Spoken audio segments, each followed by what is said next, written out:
All right, well, we are here. We are back for another week, another round of movie reviews. Last week's poll on Twitter between whether or not we were going to drop the Two Dads review. Before we were going to drop Westworld finale review or Jurassic Park's review, since they both were the same week, and we were like, we've got to do them both. The poll told us to do Jurassic World first. So this week y'all are getting Jurassic World from the Two Dads, and the following week you will get our probably very, very long review of the finale of Westworld Season 2, which was a mindfuck in and of itself. I mean, it was bad. It was stupid. It was crazy. Like, there's just, everything's on its head. Everything's been turned around. Who knows? But we'll do that next episode, not this one. This one we're talking about dinosaurs fighting dinosaurs. Before we get there, if you don't know, you found the Two Dads Review podcast. You can always find us over at twodadsreview.com. You can listen to all of our past podcast episodes there. Plenty of TV shows and movie reviews so you'll find something you like. We promise you that. Yeah. Also from there. Because we have awesome stuff. We have great stuff. Also from there, you can find links to your favorite podcasting location to listen to us. We're at Apple Podcasts, Google Play Music, Spotify, Stitcher, TuneIn, and Radio Public.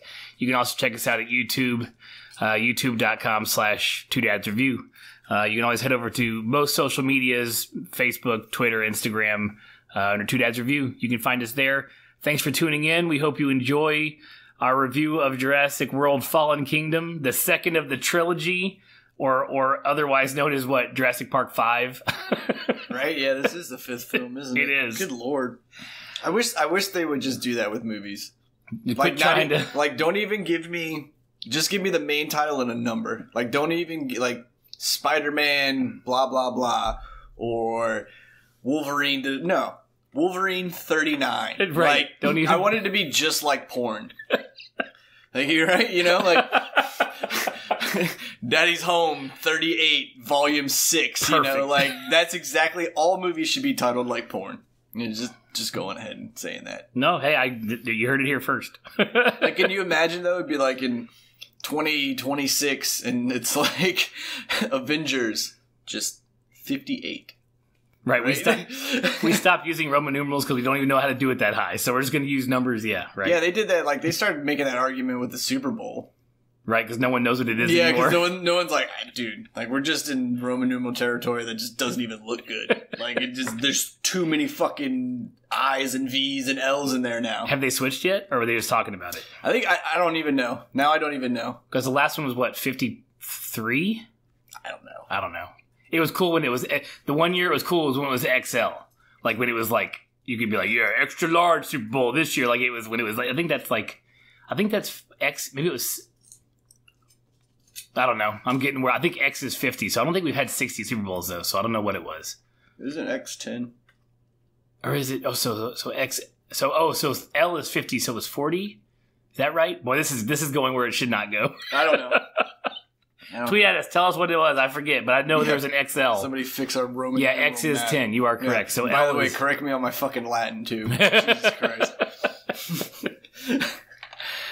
Oh man. So okay. So spoiler free portion of this podcast. So in case you haven't seen the movie, we'll give you a little bit of our insight on it and what we thought of it without trying to spoiler it, and we'll see how well it goes. You're not going to miss a whole lot of plot if we don't tell you about the plot, to be completely honest.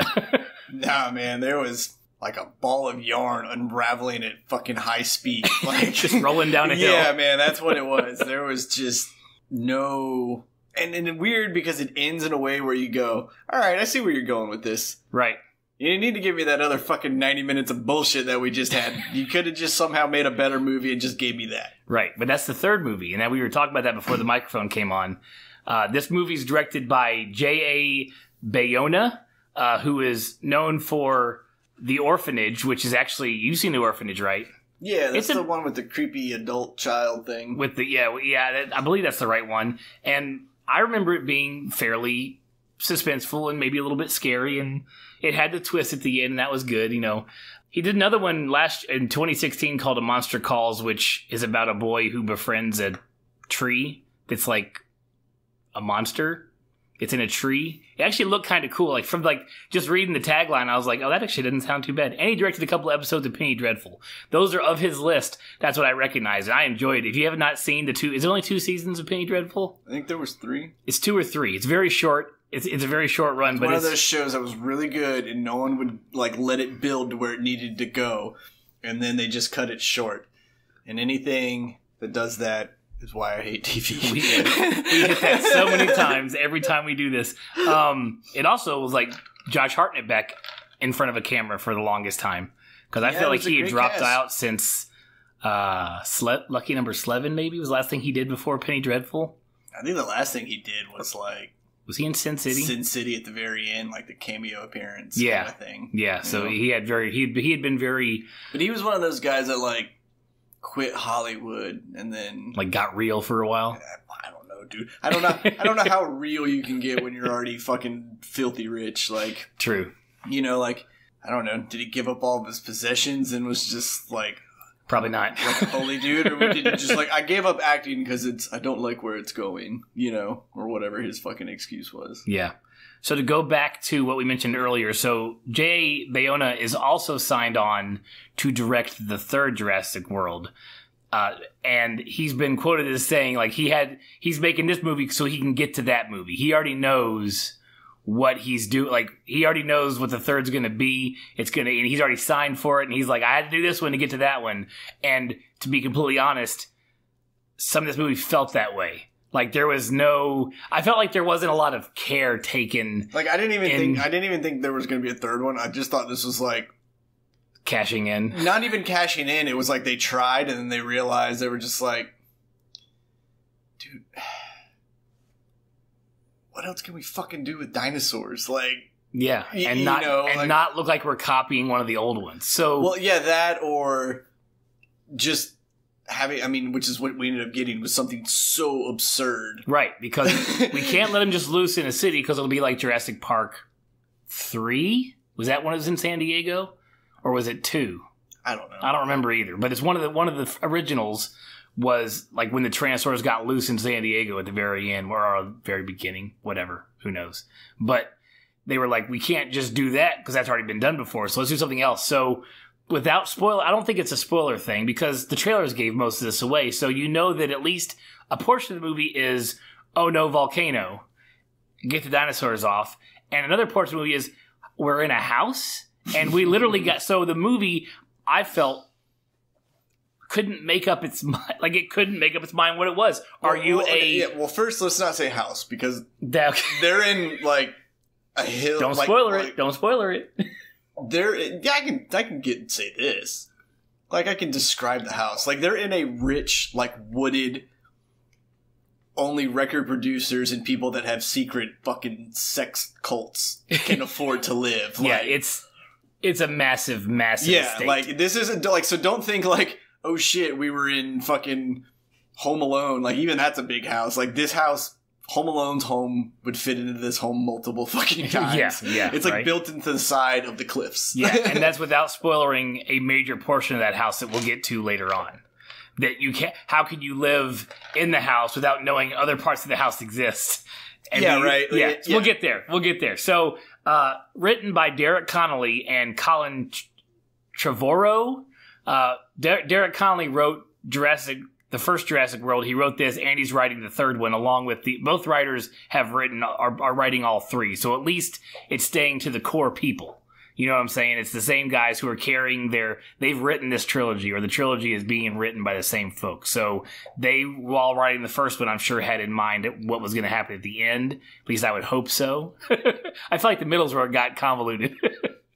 Yeah, right. Like, I mean, Connolly's writing on Star Wars Episode 9, so, you know, I mean, I can't... He wrote Kong Skull Island. He also did write Monster Trucks, which I'm not going to even... I didn't even watch that movie, because it looked, you know, a little rough. And I like the guy who starred in Monster Trucks. It's the guy that plays the new MacGyver on TV. I was like, oh, hey, it's that guy. He got a movie role. Then I was like, oh, everybody thinks the movie sucks ass. I'm not going to watch that. All All right. So yeah, budgeted at $170 million, and whispers around Hollywood are saying it's more in the $187 million range. But who gives a shit when in the first weekend worldwide you bring in $730 million? Yeah, right. As of today is the Wednesday. It was released a week ago tomorrow, and so they've made their budget back times 5-ish in a week. You're fine. Yeah, and that's so. Well, I mean, I'm just saying. Like, I feel like every movie now that's got 100 to 150 million budget has just came back and just crushed it. Like almost every one of them. Really? You think? I mean, is it? You think that's because like we like anything that has somebody's name to it, like Chris Pratt or, hey, by the way, Owen. Owen is his character's name. Yeah, if you listen last week, yeah, we don't. They made sure in this movie that you knew his name was Owen because they said it like 12 times. Yeah, I'm pretty sure they saw that tweet and they're like, "Yo, man, go throw his fucking name in there a little bit more." But yeah, like if there's a remote star associated with it, like you're just gonna crush it. And I think anything that hasn't done that just hasn't had that person like in the movie. Yeah. I mean, I don't know, with like Wrinkle in Time at $100 million budget and it bombed, it sucked, but it was bad. I mean, it was a horrible movie. Actually, did it bomb? Did it like not make that much money? It may have, for all we know, it made a shit ton of money, but it was, boy, we did not like that one. I wanted to like that movie too. I lost you halfway through it.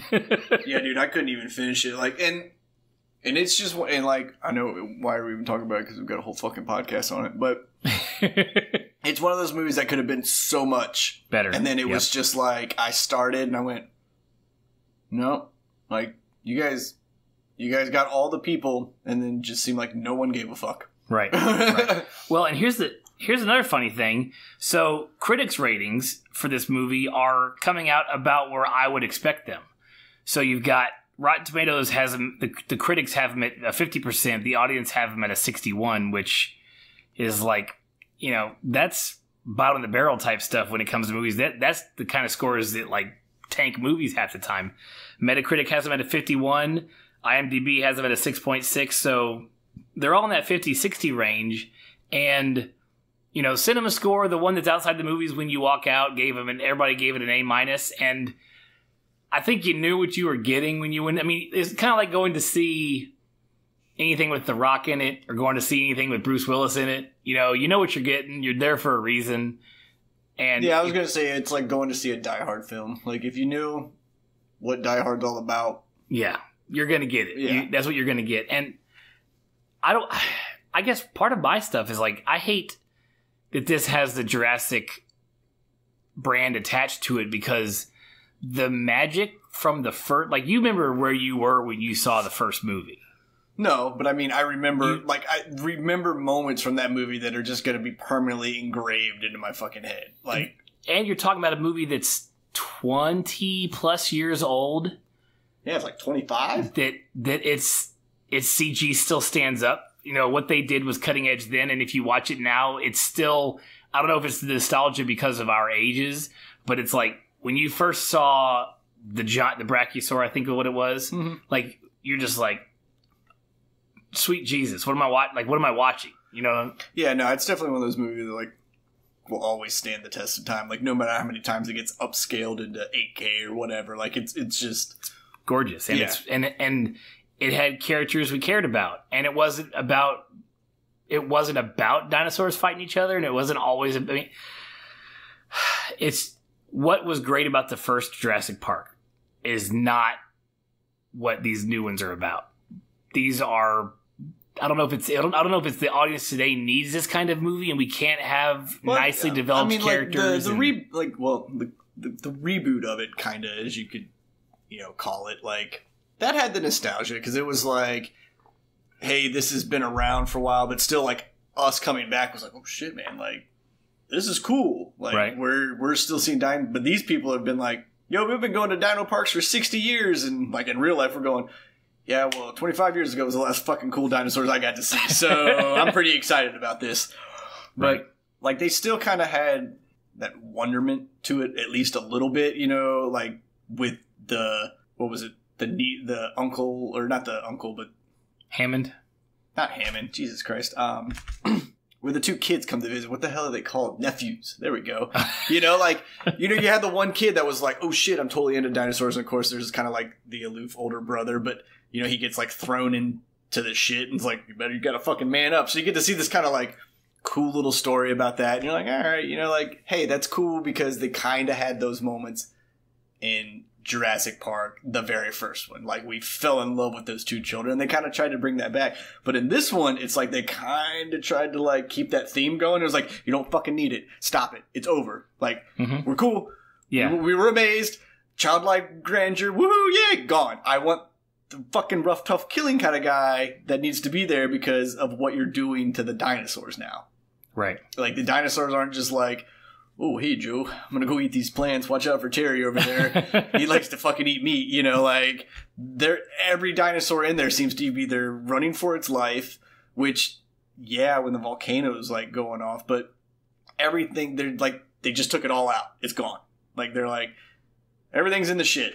This is how dinosaur life is. You know? Yeah. I don't know. If you want to go see a movie that's a bunch of dinosaurs fight each other and volcanoes and then suddenly it's a monster in the house style movie, go see this movie.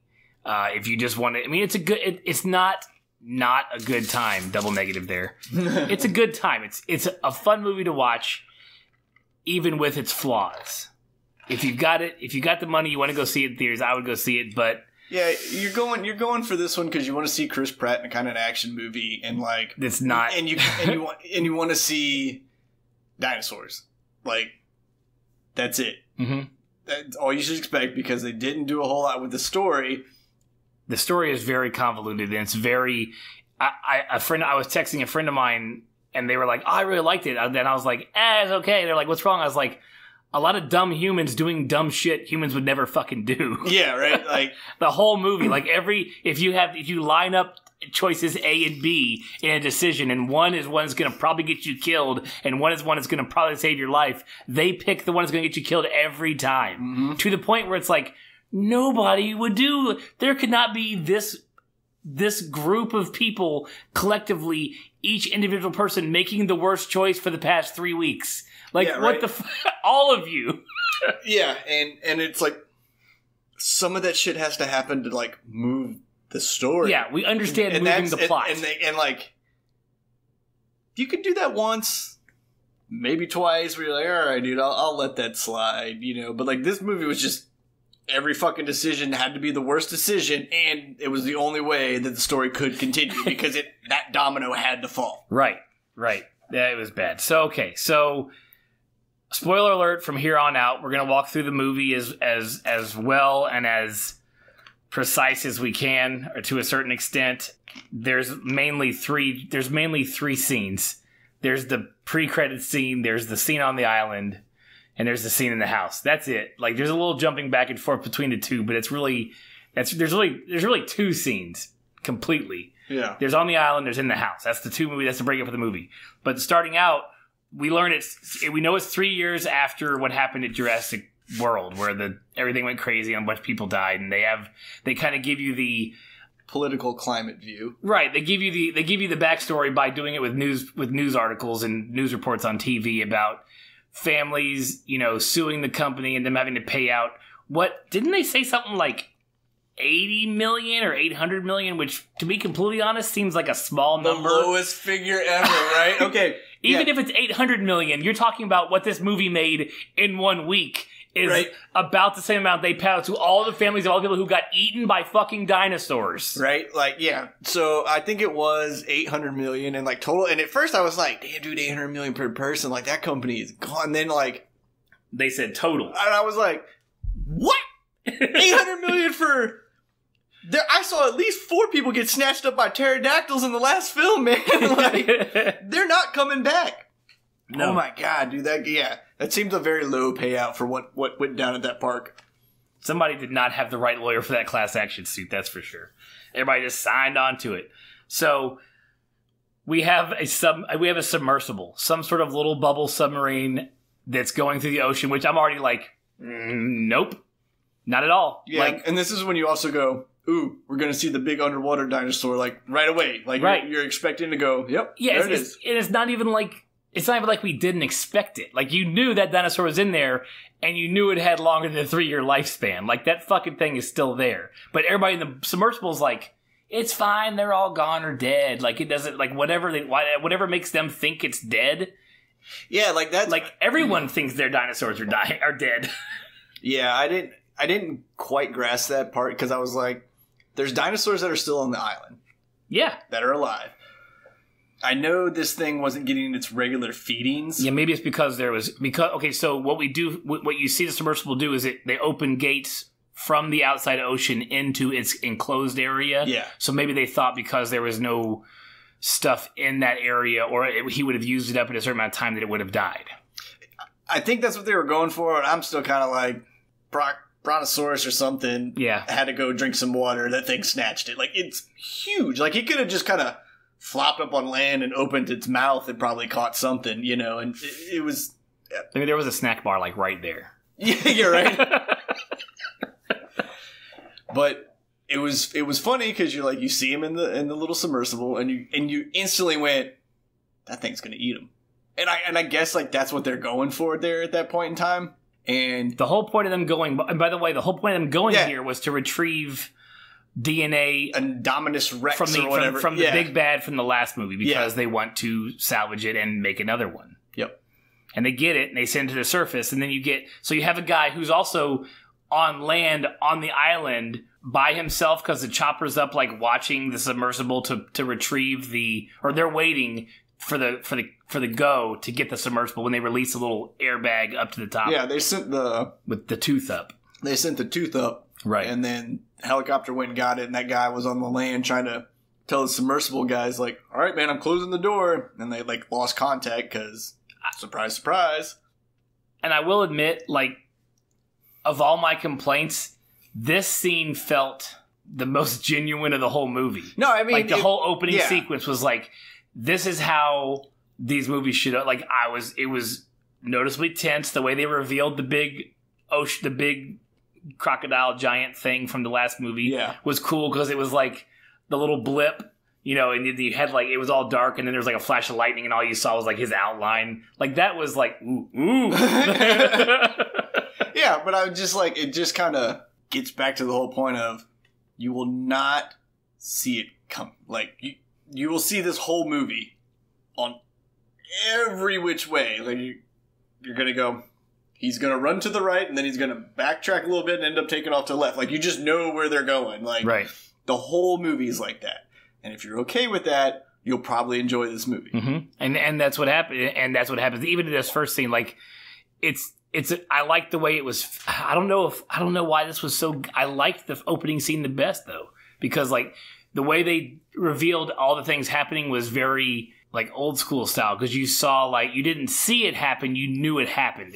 Like, the submersible... I mean, let me correct myself. Like, I liked the opening scene. Mm-hmm. Like, it went, all right, sweet, I'm in a Jurassic Park movie. Right. It's almost everything after that scene and the way it happened that makes me go, we're in agreement. This is just kind of haphazard. Mm-hmm. Like, you just threw something together for an hour and 50 minutes or whatever it is. Right. I almost feel like that opening scene is what they briefed Hollywood, like the producers. Oh, right. They showed them this is what we're going to do right here. And they're like, fuck yes, make whatever you want. This is great. Yeah, don't worry. We're going to stamp everything approved. Don't worry about it. And it was, and so, like, the submersible, they kick on their lights and, like, it's behind them with its mouth open, and and they literally back into its mouth. Mm-hmm. And, like, you see it, but then you don't see them in it getting chomped on. You just see the overhead water shot, and, like, you see the lights, and then you just don't see the lights. And you're like, oh shit.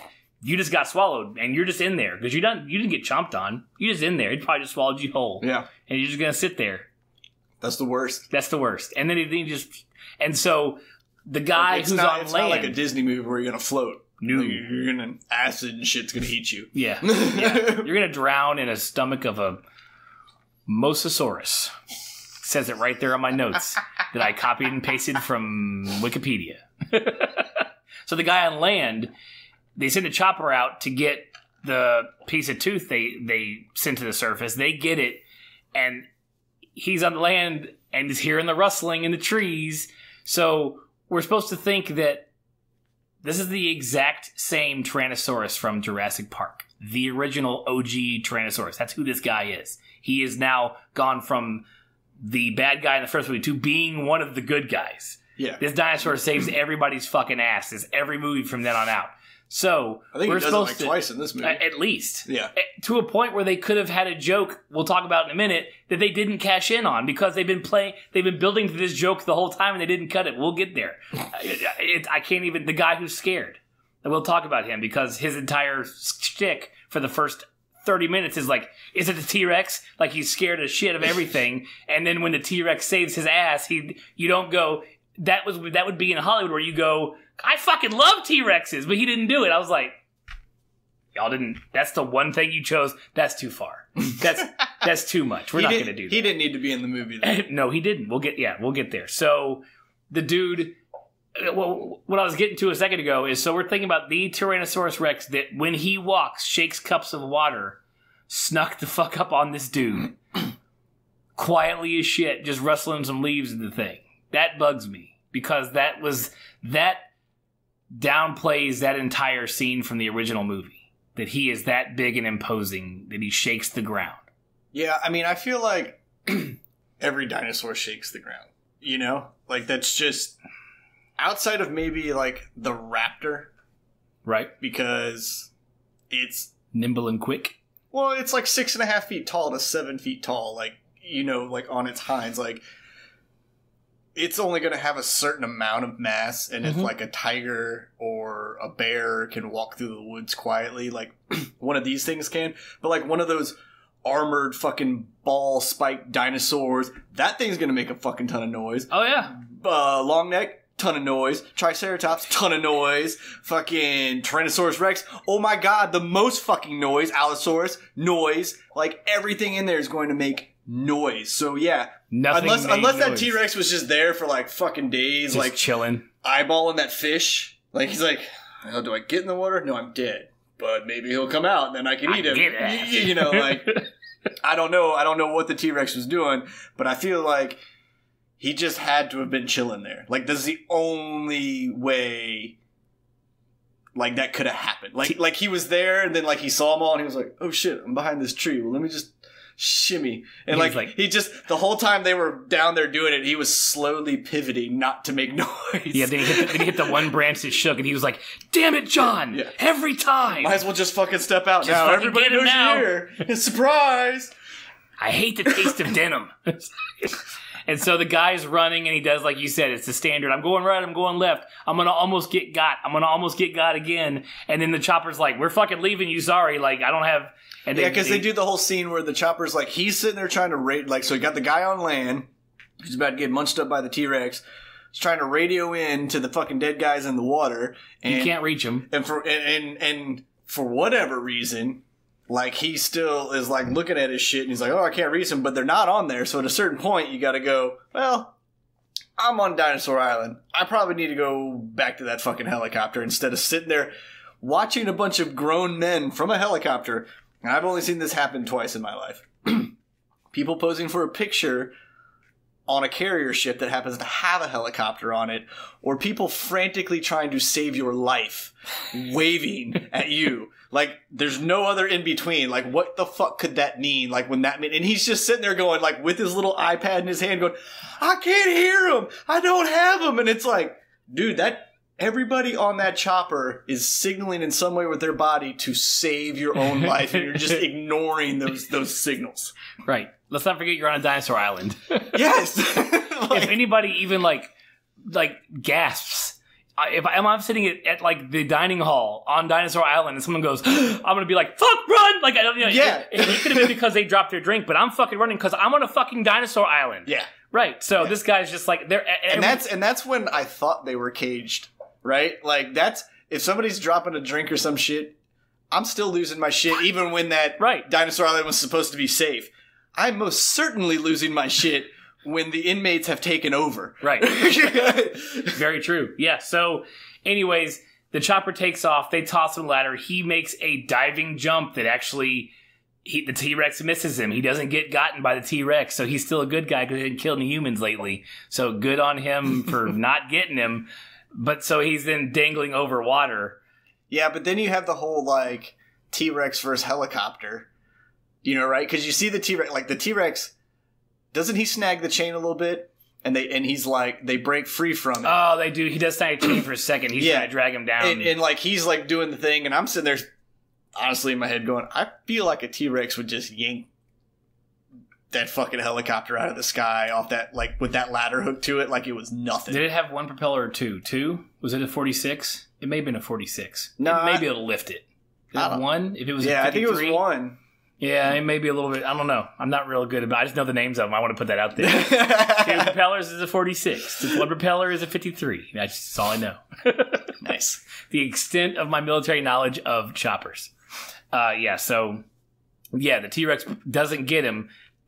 The chopper, they were going to cut him loose too. Yeah, because they were like, we're going to go down. Yeah, because I was going to say, you have the whole scene where the guys are like, guy flying the chopper's like, fucking cut him loose. I don't fucking care. I told you to cut him loose. And you're like, oh shit, dude. Like, this film's about to get real fucking gritty real quick. You're like, these guys don't give a shit. They are a full Black Ops organization. Well, like, it's one to the 10 guys on the chopper. Well, no, I know that, but the guys you were waving at frantically run, and he didn't run. Dude, this is a Jurassic Park movie. Like, everything's always... It's still PG-13. Yeah, everything's always a behind closed door death. Like, I don't know how they were going to hide that part if they had to, like, cut this man from the chopper. Like, there's no way you could necessarily film that, right? You know, right. That's the one where you assume he's dead, but then he shows up at the very end of the movie, like, having hidden on the island for a time. You're like, oh, he didn't die. We thought he died, but he didn't die. That's what would happen in the PG-13. Yeah, I hear you.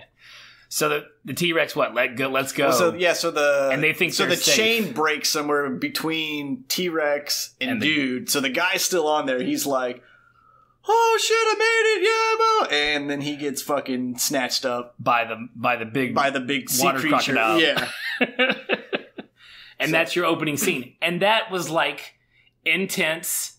It was fun to watch, and it was probably the greatest scene in the whole movie. Yeah, and it even had some kind of like slapsticky comedy, where like stuff where you would yell at the TV, right? Like where you're like, what the fuck? Why? Don't do that. Oh my God, you fucking idiot. Right. You know? And that's fun once or twice in a movie like this. It's when it's the next hour and 40 minutes of movie that we had to sit through that's like, oh God, you're just all fucking stupid. Every one of you. Yeah. Every single one of you.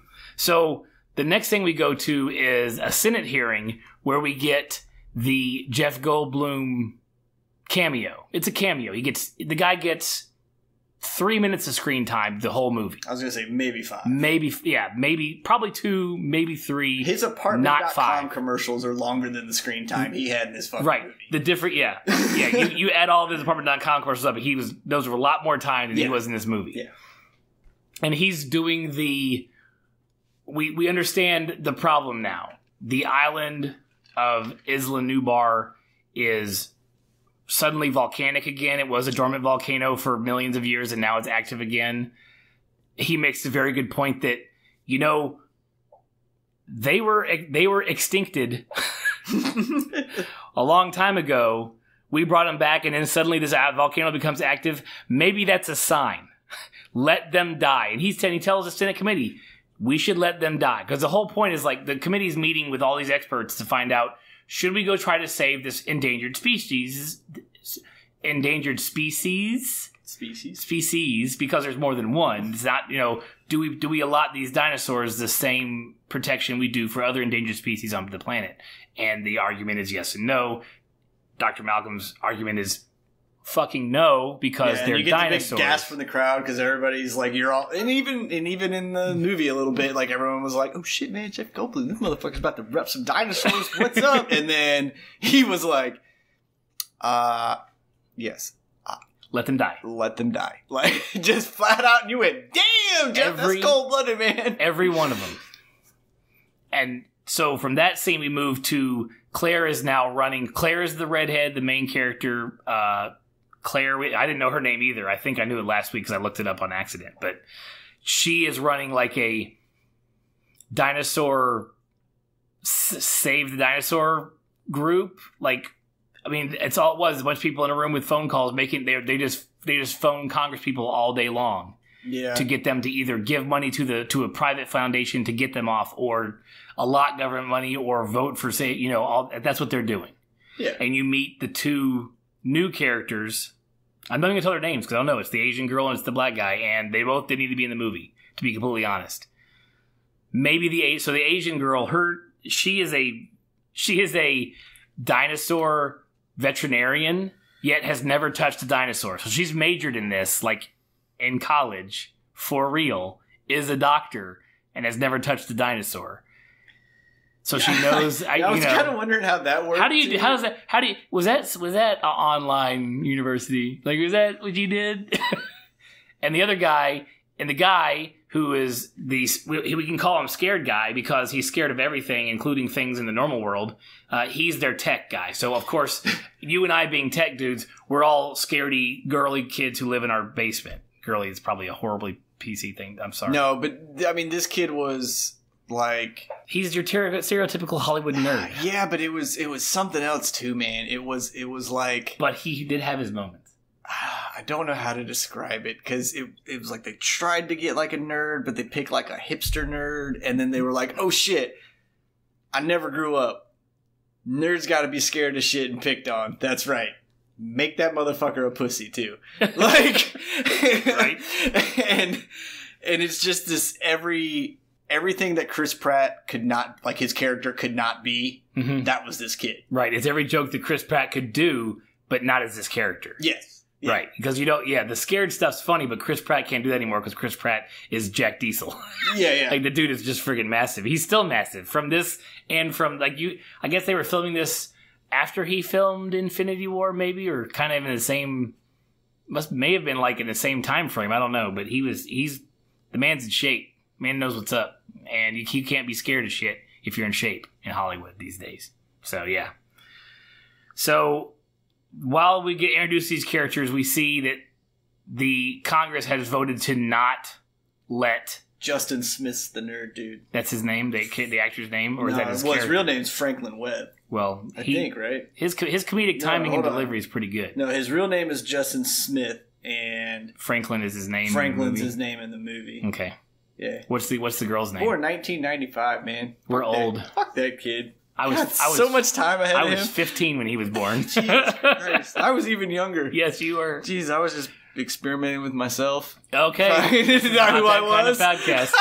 It may be marked explicit, but I'm not listening to that. I will leave the room. See, when we're on the internet, I can just hang up on you, but now I have to actively leave my office to not talk about you exploring yourself. Oh, man. It was a wonderful time. And my Pam Anderson calendar. Yeah, mine was the Pink Ranger. Pink Ranger? Mm-hmm. The original OG Pink Ranger. OG Pink Ranger? Yep. Nice. Google that if you're still listening, if you haven't already turned it off. Yeah, they've left so long ago. They're like, nope, not listening to this one. Okay. And... well, yeah, what's her name? Daniela Pineda? That's the actress's name? Mm-hmm. Okay, what's the character? She's a Mexican-American actress. Did I say Asian? That's racist as fuck. I'm so sorry. Well, I mean... my bad. But you didn't know, so I don't know if that's just ignorance or racism. I don't think it's racism. I just think it's ignorance. This probably. I mean, I will gladly plead ignorance. Racism definitely falls into the stupidity category sometimes, but I don't think you were actively trying. She looks Asian. I think, I was gonna say, because Hollywood a lot of times, like, if you're a female and you're a doctor... you can't be white. That's for sure. Yeah, unless you're Grey's Anatomy. But they always make them nerdy Asian people. Right. So you can't blame me. No, like if it's the system. Yeah. It's what I'm trained to think when I watch a movie from Hollywood. No, but I mean, I could... But she wasn't a real doctor because she hasn't touched a dinosaur before. Yeah. And that's also why she's working. You know what? I don't think I put that together during the whole movie until you brought it up right now. So now it's just super puzzling to me every time you say it. I'm like, how the fuck does that work? How are you a doctor in this, but you haven't ever? Yeah, exactly. A lot of just slabs of cloned skin or something. But let's not undersell her, because I did like her. Like I thought she was a good actress. Now, was her character needed in this movie? No. Yes, both of those. Yes, yes. To be completely honest, both those actors did a great job with the parts they were given, and the parts they were given worked in this movie. We're just saying this movie didn't work. Yeah, yeah. Like, you never just, like, had a puzzle piece that it's cut for the right fucking spot, like, but the cut was bad. So, you know, there's, like, half of what really is only on there, and the other, like, piece is, like, somewhere out in the ether because it didn't get cut right. So the puzzle, even though the piece fits, when you look at it, you could always find that one blemish because you're like, yep, you son of a bitch. Quarter of the roses in the rose wall are fucking gone. God damn it! Like, right? Yeah, I mean that's this movie, and like that's those characters. Like they're just okay. Yes, you needed the nerd guy to hook up the fucking satellites, but you're telling me, and the out of the group of mercenaries that were on this island, not one of those dudes was a tech guy. Like they only knew how to use guns, right?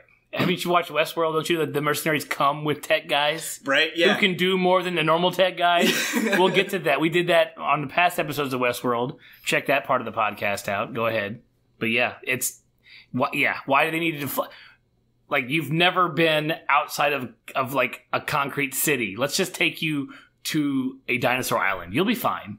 Nothing will go wrong. Yeah. Let me take of all that room. She had a room of 50 people. You're telling me that guy right there was your only choice? You're like, I'm taking you and the veterinarian who never touched a dinosaur. You are my A-team. Let's roll. Yeah, you guys are the only two people I trusted the Foundation, and you just so happen to be a doctor and an IT guy. Right, right. Like, how did you not pick, like, the big guy over there who could probably run fast and also knows computers? Like, you know, give me a break. Yeah. Yeah. Like, I just... It's holes like... It's stuff like that makes you angry at the movie. Because I don't get into the movie. I'm thinking... Why? For like 10 minutes straight and missing half the plot. Yeah, like, do I understand why they used her? Yeah, because she could get to Chris Pratt. Then she could get to Chris Pratt to go, hey, it's Blue, come on to the island. And he'd be like, God damn it, all right, fuck it, I go. You're my boy, Blue. Yeah, right? Dust in the wind. But, like, the other people... were like stowaways. Like they, you know, like the camera would cut away and you'd see like the chopper and then they would kind of pan. They were just there, like in background, and you were like, okay, there were no checks. Like no, they just got on that helicopter or wherever, like however they got wherever they were going, right? Like it just makes no sense why they're there. Right. And we can harp on this for the next hour, but yes, moving forward. Right. Congress votes to not save the dinosaurs. So if something's going to happen, it has to be privately funded. We meet... Well, Claire is called by Benjamin Lockwood, which when this happened, she was like, it's Benjamin Lockwood. As a person who's watched the Jurassic Park movies, who the fuck is Benjamin Lockwood? We're supposed to have, like, they acted like, yeah, it's Benjamin Lockwood. We're like, who the fuck is that? Did they talk about Lockwood in the first one? In the original movie, original Jurassic Park, I don't know. It was not noticeable. It was John Hammond. That's all we ever know from Jurassic Park. But this guy is supposedly like the partner of John Hammond. Mm-hmm. Yeah. Now, whether or not, and tweeted us if we were wrong, and like they mentioned Lockwood 400 times in the original Jurassic Park, or they've mentioned him over and over again. We just never seen him because it's friggin' Cromwell. That's the actor who it is. Like, it's not like it's just some schmuck. I would have remembered seeing Cromwell in. Well, yeah, I mean, I know he wasn't in any of the other movies. Right.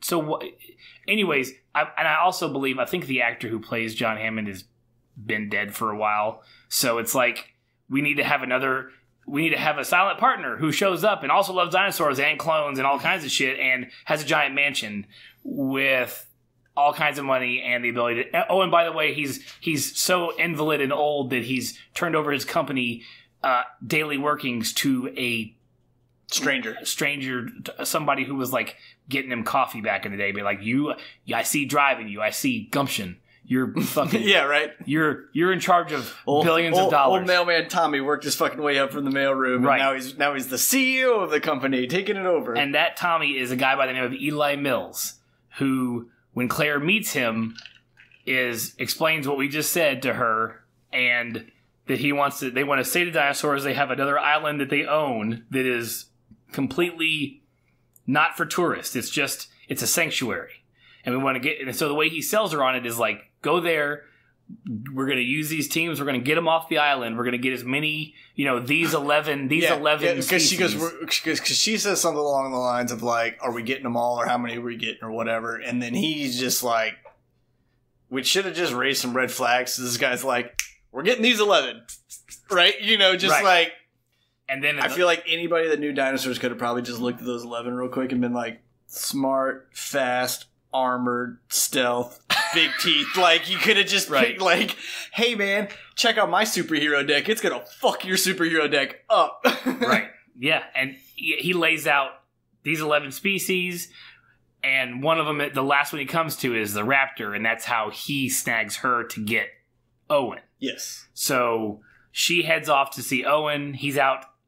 Why? Okay. He's building his cabin on the edge of a lake in a beautiful, no one's around area.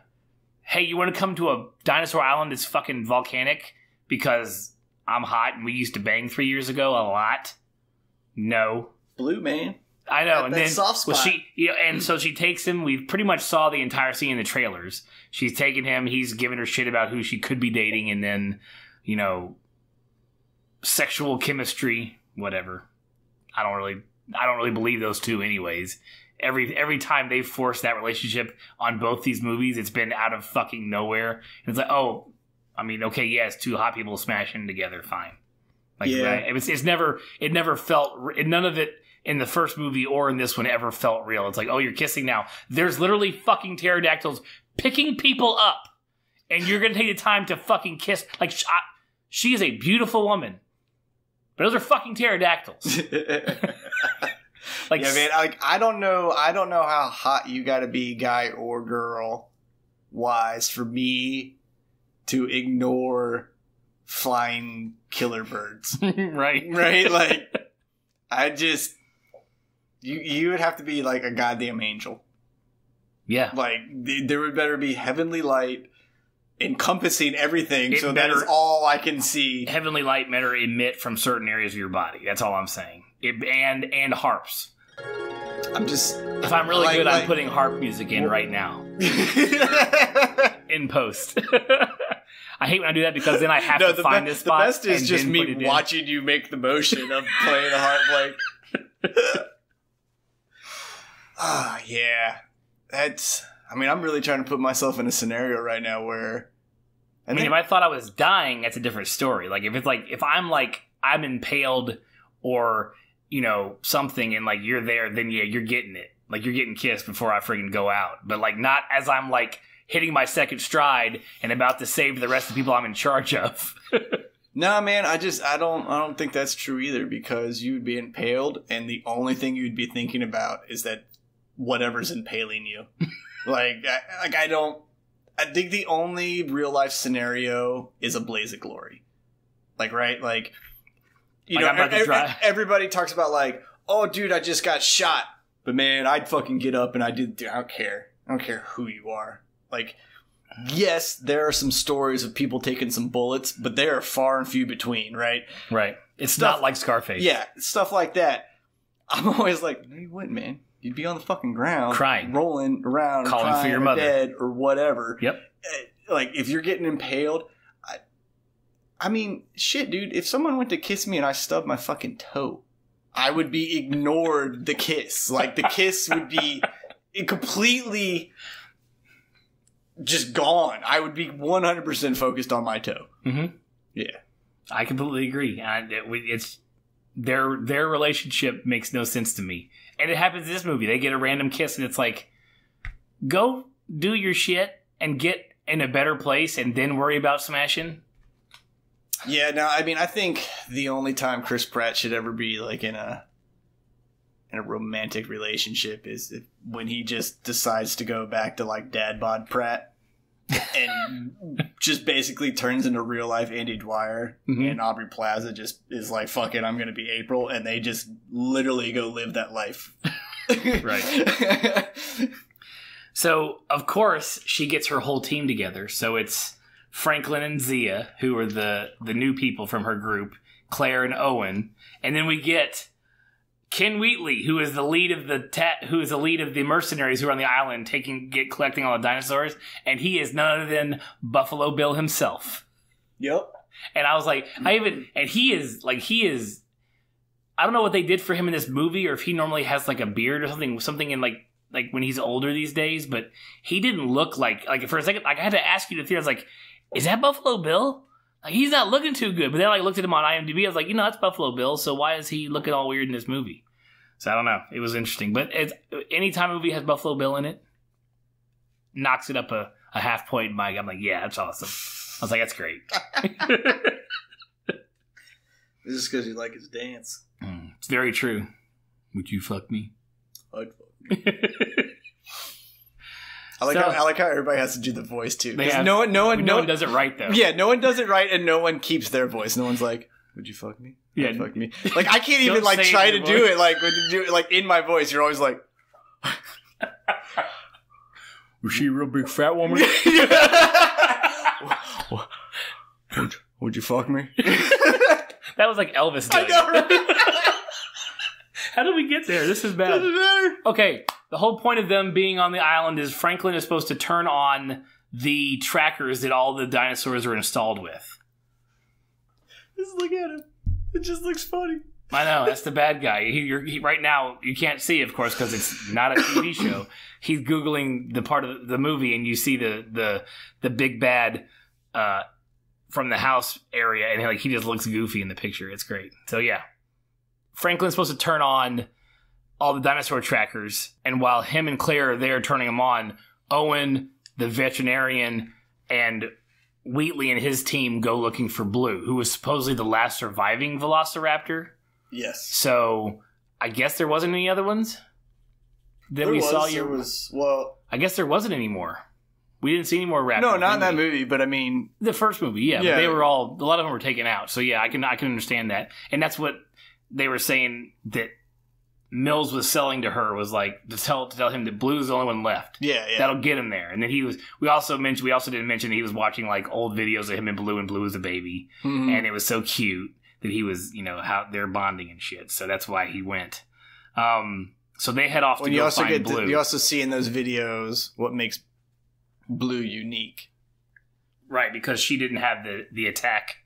Yeah, like any other, like the little baby raptors, like anytime you showed weakness, they pounced on you. Like when Owen's character would pretend to be sad or whatever, they would launch at him, and he had like a fucking falcon. Like arm guard thing on him to like catch him by the mouth. But Blue was the only one that was like actually went over like your dog would if you felt bad or something. It was like, I don't know what the fuck's going on, but you need to cheer yourself up. Right, like, you're my alpha. What's wrong with you? Can I help you? Yeah. Blue was always his beta, and then led the rest of them.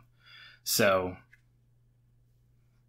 they split. So of course the team split up. So Claire and the tech guy are turning on the system, which everything seems to work fine there. And Owen heads off to get Blue, and that goes about as well as you would expect. Like, he finds Blue, and then he goes to, like, subdue Blue because Blue listens to him, and of course no one gives a shit, and they pump Blue full of fucking tranq darts. Yeah, they shoot Blue. Blue gets one. Oh, that's right. Because they shoot Blue. Like, so Chris Pratt's all about, like, they're all about the touch, because, like, he tried the treat thing, and Blue looked at him like... he threw it in his mouth, and it was like... Yeah, like a dog that just doesn't know how to catch a snack or something, and just... fell to the floor, and Blue looks at him like, you're an idiot, what's going on? And then you get to the whole, like, a little bit later, Chris Pratt finally, like, calms him down. And then, of course, Buffalo Bill comes in and fucking tranks him, which then, like, sets Blue off. And he hops on one of the other. And then Chris Pratt goes, nobody move, because Blue's getting all wobbly from the trank. But then one jackass, like, of course, fucking moves, and Blue, like, sees him, which triggers Blue into attack mode. And as Blue jumps on him, the guy pulls his gun out. I love how everybody in the group, even Wheatley's like, don't shoot him. Yeah, like, yeah, that's the best part. Like, the guy's trying to save his life, and the whole group's like, don't shoot the dinosaur, man. Like, there's a fucking raptor on my face. Fuck you all. Yeah. And so, of course, what he does, he shoots Blue, so now Blue's fucking wounded, losing blood, and tranked up. Mm-hmm. And Chris Pratt loses his fucking... With this part, this is why I love Buffalo Bill. Because, like, Chris Pratt went to go get up in his shit. And as he went to go for him, he just shot him in the chest with a fucking trank dart. Yeah, well, at that point, it kind of makes you go, like... First, you kind of laugh. Because at this point, we didn't know they were bad guys. Yeah, because at this point, you laugh at it. You're like, oh, shit, dude, he just drank that guy. I mean, he'll just throw him in the truck, whatever. And then you come to find out... They fucking leave him. Doesn't give a fuck. He's like, oh, well... That guy's just stuck on Dinosaur Island now. Like, yeah, that's it. And that's when you learn, you kind of start to see the whole developing story of everybody that came to the island outside of the mercenary group is just going to get left. Yeah. Like, they were just there to wrap up that one dinosaur, and, oh, well, we don't care if you made it back or not. Right. And so this is the turning point in the movie where you realize that the mercenaries are all under Mills's control. Mills on the phone with her. We didn't mention, which we should have, when she was in... There's been some scenes back and forth during this point at the Lockwood residence where you meet his granddaughter. Yeah. We've met her. She lives with her grandfather and a caretaker lady. And then... Well, she's probably a nanny. Nanny of some sort. Yeah. And then Mills is there. And during, part of it during the conversation, Mills screams at her because he's on the phone with Wheatley, and Wheatley's in some shit and yells at her, and you can tell, okay, so Mills and all his shit is bad. Lockwood's a normal old man who knows nothing. Yeah, and this is where you get your fucking Scooby-Doo snooping like that. The daughter over here. Well, we're not. Yeah, we're not quite there yet. But this is what causes us to have a reason to pay attention to the house now, right? So while Claire and Franklin are unlocking the shit, they were locked. Like, when they left, they locked them in there. Like, the mercenary crew, like you said earlier, they locked Claire and them in there, and it would like they're like, sorry, see you later. Yeah, like you're fucking gone. That's all this stuff happened like in 5 minutes. The shit with all that shit was like, and we're locked in. And, of course, this is the exact time as when the volcano decides it's done. Like, game over. Volcano's going crazy. Yeah, so now not only do you have the whole, ticking time bomb scenario with them being trapped, you have... Each one of them has their own, smaller ticking time bomb happening. Right. So you have you have them both getting locked up, or tranked, incapacitated, some way, shape, or form, right? Then you have... them getting left. And you're like, oh shit, man, they're like, no one. Then the volcano fucking goes off, and you're like, okay, they're just dead. Not only does Chris Pratt's character somehow wake up from a trank dart. Well, Mia did pull it out, or Zia did pull it out, before it got a chance to plug it all into him. Yeah, but there was a good amount. A good amount in there. He wakes up as lava flow is coming. So as he's about to get just melted, and I've seen people take pictures on top of lava that has solidified enough on the top that they kind of... Your boots catch fire in a few minutes. Yeah. Right. Chris Pratt was inches away from moving... magma. Right? He should have been melting. There should at least be some sunburn from that heat. I feel like, man, and this is his big comedy shtick, right? Yeah, because you have the I'm tranked trying to roll because I can't stand movement, and then all of a sudden he becomes the hero again because his body's like, "Fuck you, Trank," and he gets up and then he's fine and running just fine. Because at the same time, Claire and Franklin are trying to avoid a Baronix. That's what it says here in my notes. Baronix. Baronix attack. You see it in the trailers. They're the lava's coming in the room they're in, and the dinosaur gets in too because he was trying to open the doors. Yeah, he opened up another. Yeah, he opened up another way out, and a dinosaur just was like, "Oh, sweet, door's open. I'm trapped over here. Going this way." So they escape.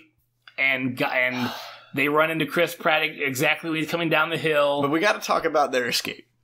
The ladder? Yeah, okay, so they get up the ladder, which I was cool with, and it breaking back down. We knew that was going to happen. Like, she climbed it and it didn't come down like a normal fire escape ladder, right? We knew that was going to happen. I mean, you even see it in the trailer. I was like, all right, I'm cool with that, because that's actually kind of funny. Like, you think you've made it, and all of a sudden you're like, boom, fucking dinosaur. You're like, oh shit, I got to scramble back up. Well, Claire's stuck trying to loosen the hatch. Right. The standard Hollywood wheel that opens up porthole doors. Right. So it's been 3 years since that thing's been maintained at all. So it probably really wouldn't move anyways. So I'm going to ignore that. That's cool, man. You worked through that. Got through the gate. What really bothers me is that that dinosaur fucking started shimmying up that tube. And I was like, okay. They get out, and then its snout breaches the fucking manhole cover. They both somehow, one, were ballsy enough to jump on that cover to push it closed, and two, were strong enough to make it want to pull its snout back in. To make it push its snout back in. I was like, dude, why you just run? That thing's not going to make it out of that fucking hole. Right. It's not coming out of that hole. Yeah, you're right. You know, but that was one scene in the movie where I went, oh, you guys are just not caring. You're just not caring at all. Yep. You know? Nope. And then to heighten it, they're all running down the hill towards the water. So are all the dinosaurs. And you saw literally this entire scene in the trailer. They get in the bubble. It's only room for two. It closes. The little ball thing, the boys are going around in a while. And then another dinosaur, another carnivore, goes after them. Chris Pratt's kind of stuck on the outside. And as it's about to snap down on him, the Tyrannosaurus Rex snatches it and kills it and literally does, if you copied and pasted his roar from Jurassic Park, the motion, everything, they just put it right there in it, which is, I understand callbacks. But there was But then they also somehow caught that T-Rex. Yeah, later on. Because he's the good guy. He's the good guy. Right? T-Rex fucking saves him there and then doesn't end up falling in the ocean. And they get him before, because there's literally, they all run on the hill, dump in the ocean. They, miraculously escape after. I do have to admit, as the volcano, this is all while the volcano is fucking going ape shit. So as they're in this bubble that is full of air and it pops back up top of the water, but one piece of magma rock falls through and burns through the whole thing, and it's and we're now filling with water, and you're like, oh shit. And then they held their breath for 8 minutes and made it out of the water, and they're fine. They get up on the beach. Yeah, just remember, this movie is telling you nothing's impossible. No, because at that point they have captured that T-Rex that was bothered, that helped them earlier while they got to the beach, and then everyone's getting on the boat because the island is literally going up in flames. Yeah, and somehow they trekked how many miles back to where they needed to be? Right down the road. It was right there, I guess. I mean, they just happened to be on the same coastline as that island. And then they loaded the boat all quick, and they didn't quite make it. So as the island's exploding more, they hop in a 5-ton and floor it and jump a good 10 feet off of a dock onto the back of the boat. Which is even more funny because no one notices. Right. One more truck popped up. One more truck made it in there, and and there was a spot for it? Yeah, and no crew members that were the bad guys were down there at that point in time. But yet, when they're in the truck, and I granted, not everybody on the crew is going to know, but everybody on the crew is going to know who they are. Right. Right? They're going to know that fucking raptor guy and the doctor and the two nerds. Maybe there could have been 100 mercenaries, so maybe there's a chance they don't know who they are. At least Chris Pratt. Everybody else, they don't. They're like, who's the hot chick and who's these friggin' nerds? Yeah, of course. You're not here. Yeah, and she pulls the Clark Kent and throws a hat on her head, and no one fucking recognizes her. She's perfect. Fine. Yeah, no one knows who I am. But everybody watches the last dinosaur die and choke in the clouds. So this is another throwback to Jurassic Park. So the first time we see a brontosaurus or brachiosaurus. I forget which one it is, but in Jurassic Park, the one I don't think it's probably brachiosaurus. I don't think a brontosaurus is actually a real dinosaur. Brachiosaurus, then. I think it's just something that. Anyways, the one big, long necked, giant dinosaur that we see, the very first dinosaur we see in the original movie, the one that makes everybody go, "Oh shit!" That's fucking awesome. There's a dinosaur right there. Like, it does that same where it like hops up on its on its back legs to get to the top part of the tree. Like, it does that as it's walking. As it's at the edge of the dock, and the whole world around it's on fire and smoke and flame, and it, it's dying, and it does that same motion. It's like, you're not real cool with that. Like, I know what you're doing there, but you leave that alone. Like, that's fucking sacred. Like, that shot, that scene, and that's sacred. Like, don't do it when I'm already feeling enough. Like, I'm feeling what I'm supposed to as they drive away and everyone's watching that dinosaur die. Like, I'm feeling what I'm supposed to. Yeah. I'm like, this sucks balls. Like, and then to like call back to like that movement that like wowed everybody in the movie. Like, like the characters were like, oh, look, he stands up on his like we thought he would do to get like, don't do that shit. Fuck you. Too much for you. That's all. And so there's a little bit of like boat shenanigans, like them trying to avoid folks, and then we know Blue, Zia is on the boat, and they know she's there because she's the one keeping Blue alive. Well, yeah, that's how they kept her when they shot Blue. They're because when she grabbed the gun when they shot Chris Pratt, and it was basically like everybody, he was like, all right, put your guns down because she's the only one that can save him. And so of course she like puts her gun away, and he's like, we got to do a little callback to him because he's basically like, how about you don't let the dinosaur die and I won't kill you? Right. Like, so. Yep. Dick. And then we get, like, the daughter. So at this point, we're still like, what's going on? And this is when the daughter, the granddaughter overhears Mills talking to the auctioneer about them selling all these dinosaurs. They're bringing them all to the house. Which you're like, at first you're like, what the fuck? Yeah, well, then you're bringing the dinosaurs where? Well, you come to find out that this house is where him and Hammond, like, originally started doing everything. Right. It's where the first ones were created. Yeah. So there's an entire... And this guy, Mills, took that whole lab and updated it to all of the new tech. And, again, this house is big enough to handle a brachiosaurus in it, like, with ease. Yeah, with ease. We're talking the living portion of the house is a third of the basement. Yeah, like it's massive. When you think of like words like basement, you think of like, all right, I'm just kind of under the ground. This falls in the category of like subterranean because they built this thing has to be so fucking deep into this like cliff or whatever it is. Yeah, it's like built. The house is like built into a mountain. Yeah, and the basement is like they've cut out the mountain to make. It's at least 6 or 7 stories of sub levels. Yeah, and this is and the cells in this thing aren't like the dinosaur is crammed, right? You know, it's got time to circle and build up speed, as we find out later. Like, right? They're huge. So this is the point where, like, when I was actually taking a few notes during the movie, and I wrote down "bad guy PowerPoint."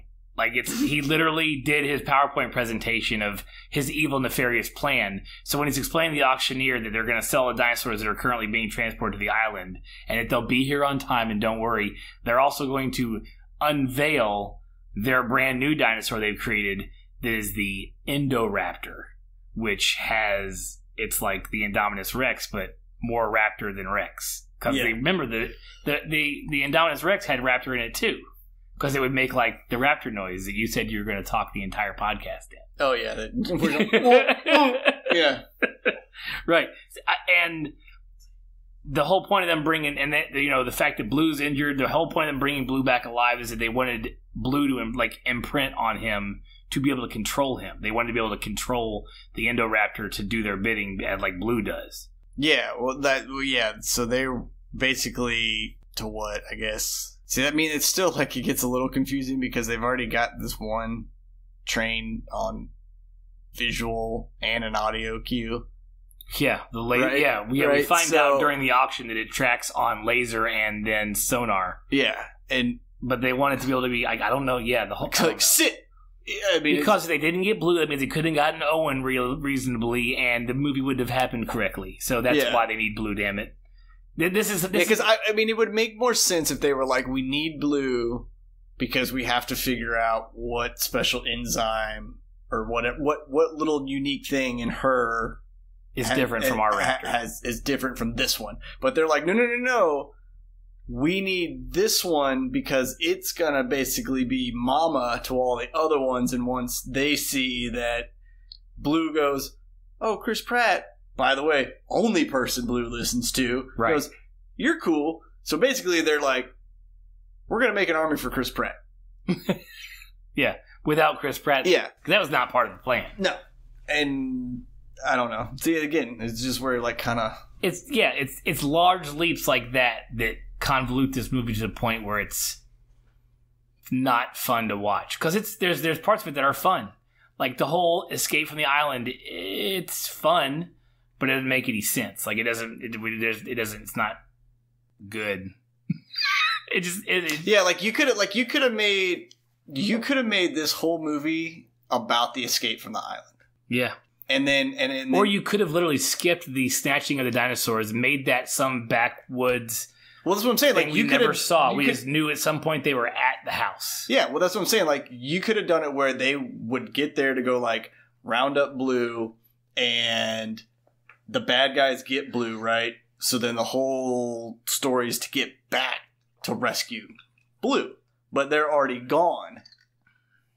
So you get a story of them getting off the island, surviving all these other fucking dinosaurs, and then you could have rolled in right into what they were trying to get at without letting loose and bringing this just god-awful auction. Like, the only thing this auction reminds me of, Batman and Robin, when, like, Mr. Freeze comes in and it's, like, fucking glowy lights and shit, and you're like, and it's Arnold's voice, and you're going, none of this makes any sense. Like, what is happening? So basically, you have the richest of the rich bad guys, or just eccentrics, lined up like a runway fashion model, and they are bringing these fucking dinosaurs to be bid on in and out of these like LED floored cages and shit. Yeah, I mean, it was a production. So not only did you have the area under the house to store all these dinosaurs, then you had an area for humans to sit in their big giant Project Runway show with lights and fucking... The fact there wasn't like a live orchestra there was actually a little bit down-putting. I was like, what, really? Like, there's no orchestra, you fuckers? Because you got everything else there. I mean, it was like the light show, and like when they opened the door, like you couldn't see a dinosaur until it like came out in the cage just right. I mean, it's like, give me a break. And then Mills with his Elon Musk fucking selling pitch of like, nah, dude, we're gonna take these few, just like we did with the Model S's, we're gonna make them really expensive for the super rich. And then he's like, I'm gonna then start special catered, which would go up even more in price. But yet, when his special dinosaur comes out for the preview, and fucking Russian Eastern Shore bad guy goes 25 million or whatever the fuck he says, that guy's whole plan goes out the fucking window. He's like, nah, cool, let's sell this one, man. Well, we don't need it anymore. let's just talk money in this futuristic world. They had sold, a half dozen dinosaurs. They were halfway through they had 11, I guess. Let's just go off 11 or 12. Like, they had 11 dinosaurs they were selling. Oh, and they brought the Indoraptor out halfway through. That's what the auctioneer said. Yeah. They were currently at less than the budget of the movie that was made showing this auction total sales. And they were acting like it was so much fucking money. It was like 150 million total. Yeah. And Mills was like creaming on himself. I'm like, you are in control of a man who has a lot more millions than that. Yeah. And you're acting like 100 and something million dude, is like... You could have raised a GoFundMe page like, hey, dude, gonna make custom dinosaurs for peeps. And you would have made more money than they made in that fucking auction. Like, that number, like, each dinosaur that sold should have been 400 million at the lowest. Right. Like his number should have been, I made $1.8 billion in this auction. Correct. Yeah. There should have been a B way earlier, a billion. Because, I'm pretty sure, like, I've fucking read, like, Bengal tigers being bought for millions of dollars. And that's only an endangered species, not a fucking dinosaur. Yeah, right? And I think the first one sold for $4 million. I'm like, people buy more expensive fucking houses than that dinosaur. This is twice in this movie that a number they've put out has been completely wrong. Mm-hmm. It's like 800 million for settlements against... No, there'd be a lot more than that. And like 150 million they've sold so far, or whatever the Indoraptor goes for. It's like the Indoraptor goes for less than the budget of this movie. Less than Hollywood paid right now in 2018 to show you a pretend auction of these dinosaurs. Yeah, dude, like, that makes no sense. Yeah, I mean, I don't... Because I feel like if they were going for that cheap when dinosaurs were doing their dinosaur thing in Dinosaur Parkland, somebody somewhere would have got in touch with Custom Doctor Dude and been like, hey, this is Prince fucking wherever from the Middle East. I own oil. Right. I would like a dinosaur. I own a country. Can I please have a dinosaur? Yeah. Thank you very much. And it would have happened. Right. You would have no need to rob an island and auction them off. Exactly. So just another thing that, while I'm doing the math in my head, takes me out of the movie. But when the dinosaurs, so this Owen and Claire have been, like, they've been caught and they're in a cage in the same room as all the dinosaurs. Because that makes sense. That's fine. They'll be fine. It's the only cages we have. And this is where you get the whole sold montage, right? So we were talking about how they bring the Indoraptor out like halfway through. Now that I remember that the auctioneer said that, I wish I would have counted the number of times they said sold just to make sure they did do like a montage, and I felt like he said it a shit ton of times. Yeah, so every time, because they kind of take you back, and they got the dinosaur with the fucking hard head, and instead of knocking someone out of the goddamn Jeep, Chris Pratt hops up on the railing because, for whatever reason, I've been in jail. I was never able to see my roommate next to me, so why they had, like, bars up at the top, like light would come through the window to a cell next door, makes no sense. So Chris Pratt gets to jump up. Because it helps move the plot along. So Chris Pratt gets to jump up and goes, oh, hey, there's that dinosaur with the hard head. So he whistles. Because his whistle calls all dinosaurs. Yes. So his whistle is not only a mating call for women, it is a call to arms for dinosaurs, because this dinosaur was like, I need to run my head into that wall to get to that whistle. That's right. And every time he whistled, dinosaur would hit the wall. They'd cut to the scene of the auctioneer going, sold, and new dinosaur getting rolled out. And then they did this over and over. And then finally, he breaks through the brick wall. Indoraptor comes out. And now you're like, okay. Now, and truthfully, I'm like, oh, you have a dinosaur in your cage now. What the fuck are you going to do? And yeah. Of course, yeah. And luckily, they give it away in the trailer, because it's the part where you see him, like, whistle again and jump up on the cage, and that dinosaur goes through the cage, hits a steel beam, and kind of does the, like, stumble, I'm gonna shake my head and walk it off.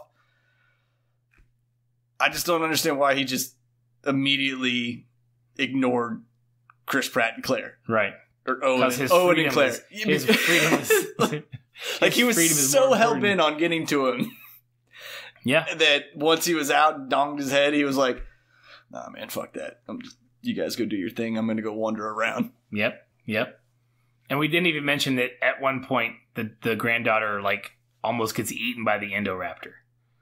Remember when she was following them in the basement, hearing the bad guy plans? Oh, yeah. She crossed. You see the whole red line on the ground. And it almost grabs her, or it does get her. But anyways, so that's how we first knew there was something in the basement.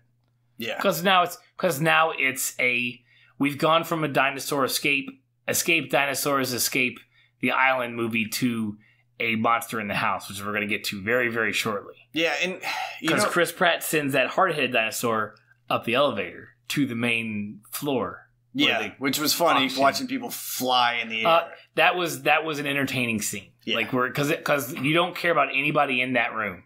They're all bad guys. So it's like, yeah, dude, we love you, man. You got through the wall. You broke out, Owen and Claire. Ride the elevator. Go get all of them. And it's funny to like enjoy that because all those folks are fucking dead. Like you're dead. Mm-hmm. You're getting hit at a speed that you should not be moving at. Yeah. No, there should be quite a few corpses. Yeah. Once this is all said and done.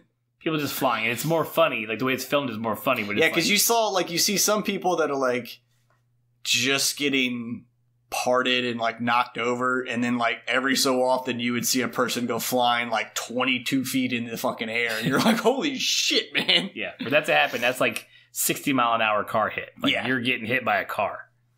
Because I'm under the assumption that dinosaur is just like you are when you plow snow. Like you just put the fucking shovel down and like get ahead of steam until you hit something and keep going. But he doesn't stop. Like I don't feel like he was thrusting his head up in any way, shape, or form to toss these people higher in the air. Just sheer momentum was lifting them that high into the air. He was a linebacker. He had a lower center. He had the lower center of gravity. Yes. You're going up.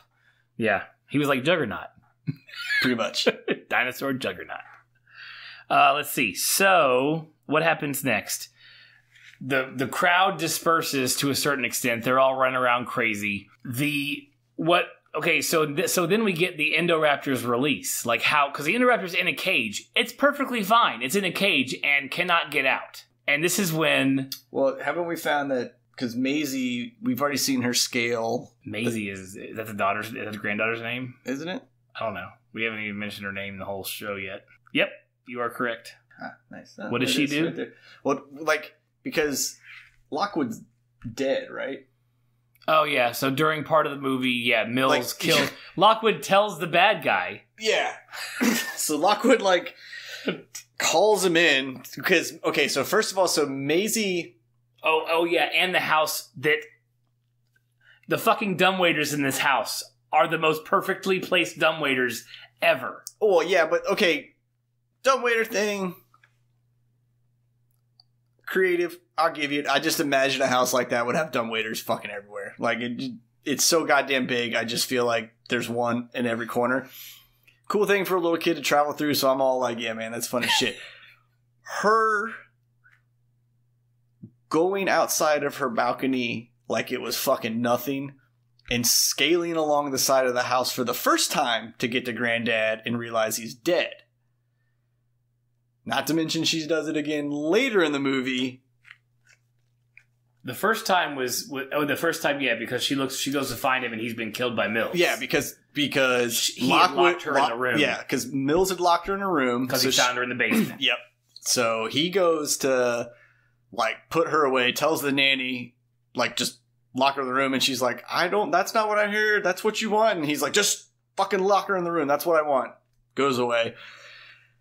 So then she sneaks over to Grandpa's room. As she's sneaking over, mind you, scaling the side of fucking Notre Dame. But we didn't get the normal Hollywood foot slip. I was waiting for it. Yeah. And I was like, good on you. Yeah, no, she's a sure-footed thing as you'll ever see on the side of a fucking house, man. But she's scaling.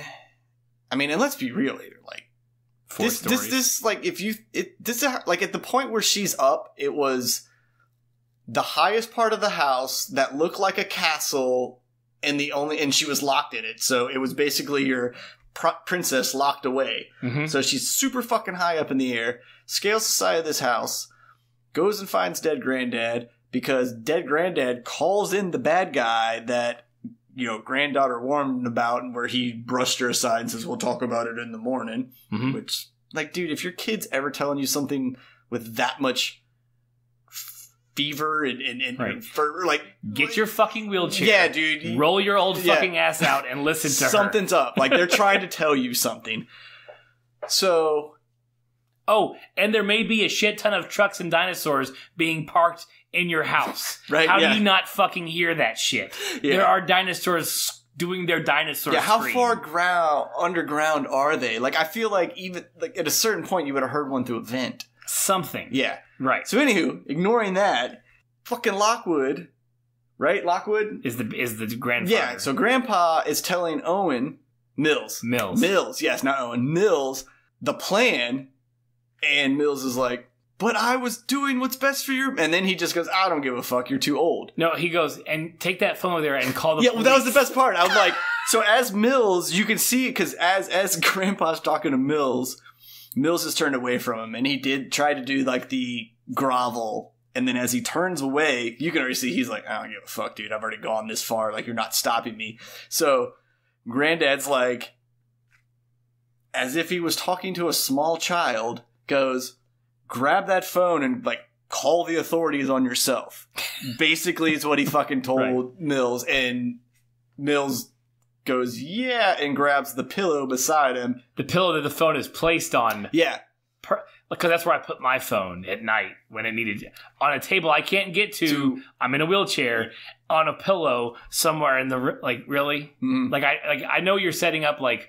Oh, is he going? Of course he's going to. Yep. You don't have to put the phone in the pillow. That's just not realistic. Like, of course, who has a home phone anymore anyways? But, yeah. Agreed. It was stupid. Like, go call the cops. Or I'll just kill you because I'm already going to jail. So I'm going to kill your ass and maybe get away with it. Yeah, I'm going to kill you, take the few millions I made off these dinosaurs. The meager millions. And go make other dinosaurs somewhere else. Right. And we've seen Wu already, too. Henry Wu, the guy. Oh, yeah. 'Cause he's there. He gets introduced as, like, the genetic creator of the Indoraptor. Right, or that guy whatever. was getting coffee back in fucking Jurassic Park. Mm-hmm. Okay, so Claire and Owen are out. They've met with the granddaughter. They're now teamed up. They do the same scale later on to get to the grandfather's room. When it's pouring down rain. No one slips, which I was like, okay, cool, because you don't always. Yeah, because I feel like that was like that crazy clay tile shit everywhere, so I just felt like that whole fucking room should have been a slip and slide. Yeah, everybody was very nimble and balanced on the roof. That comes upon later, too. Well, something else we talked about in the car on the way back to the movie is that what starts the whole monster house, because right now it's like, oh, there's dinosaurs loose in the basement. They're all big-ass dinosaurs. They're not getting anywhere. Is that Wheatley, the head of the mercenaries, is like going to make himself a dinosaur tooth necklace, we find out, like in the Indoraptor cage, because we saw him pull one tooth. Yeah, we saw him pull one tooth on the island from some rando dinosaur they had captured and put it in a cloth full of like other teeth, more dinosaur teeth. Yeah. Okay. So you're supposed to gather off of that one scene that this dude has such a hard on for fucking teeth that he's gonna do this dumbest fucking thing he possibly could have. Yeah. Because it never any point in the movie is he like a crackhead looking for more crack, looking for a tooth. Like it was like, oh yeah, there's a tooth. Let me. This guy's unconscious. Let me pull his tooth out. Yeah. Yeah. I mean, everything he did. I mean, even like firing the Tranks into Owen, like was just Standard a calculated bad dude. Right. Right. Like, but he wasn't a dumb bad guy. Like, he didn't portray the level of stupidity anywhere in this movie that he does here in this fucking scene. Right. So, yeah, at this scene, did he shoot the Indoraptor to knock him out, or did someone else do it? See, that's the one thing I was trying to remember, which it doesn't matter. It doesn't matter. The Indoraptor has been shot. Oh, no, he did it because he did it with two, and it dropped, and he even made a look on his face like, it only took two? Okay. I'm fine with that. I'm not going to pump a third just to make sure. Yeah, because that's right. Because he walked in the room and was like, oh, well, what do we have here? You know? And does that fucking shit. And then, yeah, he tranks the new raptor. And you're right. He does that stupid, like... He hits it with two. And he saw them hit blue with two. Yeah. And it went down. But you hit a dinosaur that is twice, if not 3 times the size of Blue, and it goes down with the same number of darts, you're an idiot. Mm-hmm. So he's like, well, I guess it's okay. Yeah. So he instead of like reaching your arm in, because its head was, the cage wasn't that big. Right? Like, yeah, he could have fucking gotten it from the outside. Yeah, there was no need for him to go in there. But he opens the cage. He kicks its head. He pushes its head with his foot. And this is the part that took me. I was done. At this point, I didn't care about the rest of the movie because this fucking dinosaur practically broke the fourth wall. Oh, it did. It looked at the audience, and it literally winked at us. Practically, it was doing this thing where like it had its eyes closed. And he was going for its tooth, but it would raise its tail, and he'd turn around, and it would open its eyes and look at us in the crowd and go, huh? Mm-hmm. See what I'm doing? I got him. Hold on. Close my eyes because he looks back. And it's that whole shtick. And then, of course, it fucking wakes, it grabs him, bites his arm, kills him, and escapes the cage. It's like, and I was like, I quit. Like, let's just, okay, who else is going to, like, I'm done. Let's just. Yeah, and again, that gets back to that, like, the only way the movie could move forward with what they wanted to happen was the dumbest fucking outcome had to happen. Right. And at no point did mercenary fucking Wild Bill ever look like he would be dumb enough to walk into a creature that was designed to murder. Yep. You know, and like, and the fact that they made him do stuff where he was like, oh, two of those did it. He seemed like a smart enough man to kind of like wait it out a little bit. Right. Just make sure. You know, maybe also the kind of guy that would probably do one of those scenes in a movie where you know the dude's dead, but he just unloads the rest of the fucking clip in his face anyways, just to verify that, like, the bad thing is dead. Why not just unload all of those tranks in that fucking thing? Right. Even if they kill it, they're already all escaping anyways. Like, you're not going to get in trouble. They're not going to trace it back to you. The other illegal people committing numerous crimes are not going to go track you down to punish you for killing the one thing. Right. By yeah, exactly.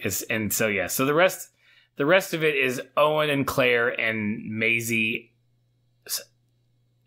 escaping the Indoraptor in the house.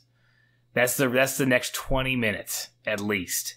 Yeah, and you get the scene where like it was the Indoraptor that was chasing Maisie like down the hall. Yeah, right? up the winding stairs. Yeah, and it could never quite catch her, even though it's 5 times her size. And yeah, we're like 38 of her steps are fucking one of his. Right. You know, and like I know she's a little kid, and I hate the way little kids run because none of them have learned how to run yet. Right. Except for like the very rare kids who've played sports since they were like 3. Right. But she was doing that like super stiff back, arms kind of to the side, and like a fast shuffle. And this like undeniably deadly, sole purpose, agile, ferocious creature. Like, couldn't quite catch her. I don't care how. 2 things, yes, it couldn't catch her, which baffling. But I don't care how unathletic you are when something like that is chasing you. You brain instinctively learns what the fuck high knees are. And you get up and you start running. Right. Like, at no point do you go, I'm going to do a super fast kind of like half jog across the crosswalk walk thing because the car's coming because I know it's going to slow down. You're opening that stride up. Yeah. Like, you're in full Tom Cruise run. Yes, you were at a point. He could outrun that dinosaur. Yeah, you're at a point where you are going to be ripping muscle from bone because you're trying to run at a speed that is just impossible for you. Right. Yeah. So yeah, they escape it, of course, and Blue at the very end. Well, number one, it doesn't find them like when they're hiding in the room of bones, like, and they're doing the whole like, you know, there's the monster in the same room we're in, so we're gonna go around. We're gonna all crouch down and go around and hide around. Yeah, so like but it can't smell you and find exactly where the fuck you are. You get this whole like, and they make it a big point that Owen is like you'll never get within a mile of her. She could smell you coming. Yes. So, and that's at the very beginning. Standard raptor. Yeah, and that's just your basic raptor. And that's at the very beginning of the movie. And that's why Owen's like, I'm going to go hunt for her by myself. I got that. I was like, all right, your sin alone, if she smells it, may bring her actually in. Right. But this newly created super killer does the old, hey, there's a 90-degree angle that I can't see around, but I can sniff something real hard, and I know it might be there, and then I'm going to jerk my head around the corner, and guess what? Nothing will be there. Darn it. I'm going to keep going. Like, because I'm not big enough and or long enough to just look around the whole fucking thing. It's so stupid. Yeah. And so, of course, it does the... Because they are shimmying around a giant Triceratops skull. Right. I think that's what they're on. Mm-hmm. And it jumps up on the fucking top of it. And I will give them credit for this. The Indoraptor does a weird, almost echolocation thing. Like it's constantly tapping its nail. Yeah, the toe tap. That's a callback to the original which as well. I appreciated that callback because I like how they turned it into something else. Like it's tapping and it's feeling out its environment, but it's also still throwing back to the raptors of like, where the fuck are you? Right? But the way it kept tapping its nail, that sound was like it was the killer following you in the house. Yeah. You knew if you didn't see it, but you heard that tapping, you're like, fuck, it's close. It's close, right? Yeah. So I appreciate it. I appreciated that. But you get the whole, it's on top of us. Chris Pratt looks up, it looks down, they make eye contact, Chris Pratt screams, run, and the first thing they head for is the spiral staircase. Which, honestly, not a bad idea. You just can't move those spiral staircases fast, man. But you are caged. So it does, it can't, this one, it took it a while to get through it. Yeah, I mean, that must have been some sturdy stairs. Wrought iron, baby. Yeah. But there's just... Yes. There's just so many moments like where you go, oh, they got away. One or two of those is cool. Correct. But after every fucking dinosaur yip smack of its jaws, there is a limb, life, or person moving between them or barely out of the way of them this whole fucking movie. Right. To the point where there were so many that there was no way you would expect anyone to get killed at the end of this.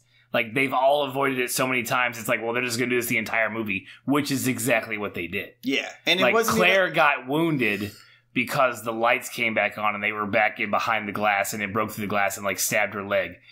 But it only just, like, stuck a nail in and pulled it out. It didn't decide to, like, stick it in and then drag her upper thigh with it. You know what I'm saying? Yeah, Of all the wound, it was like a flesh. It's a flesh wound. I'm fine. Yeah, it's like what's a scratch? Yeah, there's so much and all the way through the raptor, the Indoraptor chases them from that area all the way up to the very top. They make it out. They do the same shimmy over to the grandfather's room, find him dead. You know, then they get out on she's in her room. Yeah, she runs to her bed. She runs up to her bed because. When they were in the museum in the house, right? Which, by the way, there's a museum in the house. There absolutely is. So this in the center of the museum is also where the Triceratops thing is. So the lights get killed in the house, and if you've been to a museum, there's the glass enclosures, and it's usually like acting out a scene or something like that from, say, the Wild West. Right? Or something like that. So this is all dinosaurs. So they are sneaking through the displays behind the glass when the lights are out. Well, going on down in the basement where all the dinosaurs are at, we forgot to tell you about the massive fucking carbon dioxide leak. That's not till later. Well, that's what because Nerd Boy comes in and turns the fucking power on, and that's why the Indoraptor sees them in the display. So it comes crashing through the display. Toe pokes Claire in the thigh, which, again, its nail alone would have been like the butt of a screwdriver minimum hole. Yeah. Okay? Massive, like it was massive fucking massive claw. hole in your body. So she's not walking. The girl has run off, right? The girl from that scenario went through... Maisie runs off the dumbwaiter. Yeah, she runs off and into the dumbwaiter again because the Indoraptor starts chasing after her. Well, that's where she's running through like the house and shit, and the raptor can't fucking catch her. And Chris Pratt takes the time to what? What does he do? He kisses fucking Claire before he goes after the poor child. Yeah, oh yeah, and she's like, go save her or whatever. Like, I'll be fine. Right, another forced kiss in the middle of a not fucking time to kiss scenario. Yeah, so that's where Maisie's running through the house, avoiding the raptor. Just barely upstairs. Yeah. Just normal stairs. Upstairs, through long hallways. Like, there's plenty of straightaways where that thing should have fucking killed her. Easily. Build up some speed, buddy. Yeah. Come on. So, I think she does make her getaway. She gets under her covers. Yeah, but I'm trying to remember how I think dumbwaiter, whatever, makes it up to her room. Yeah. She's under her covers. So you think she's like, okay, cool, she got away. You go, Chris Pratt is chasing on his way somewhere. And then... This is another callback to the original movie again. What is? The way the Indoraptor enters her room. Turning the door handle. That's just but first of all, you have to... Indoraptor gets out. Like, Indoraptor can smell, but can't smell around fucking corners. We know that's been established. But all of a sudden, Indoraptor has now got such a bloodlust for this one little girl that he has taken her scent from the first floor they were on, because she snuck up quite a few floors because she's at the highest part of the fucking house now. This raptor just said, fuck it, went out a window somewhere and just started climbing the side of this house, and then is like...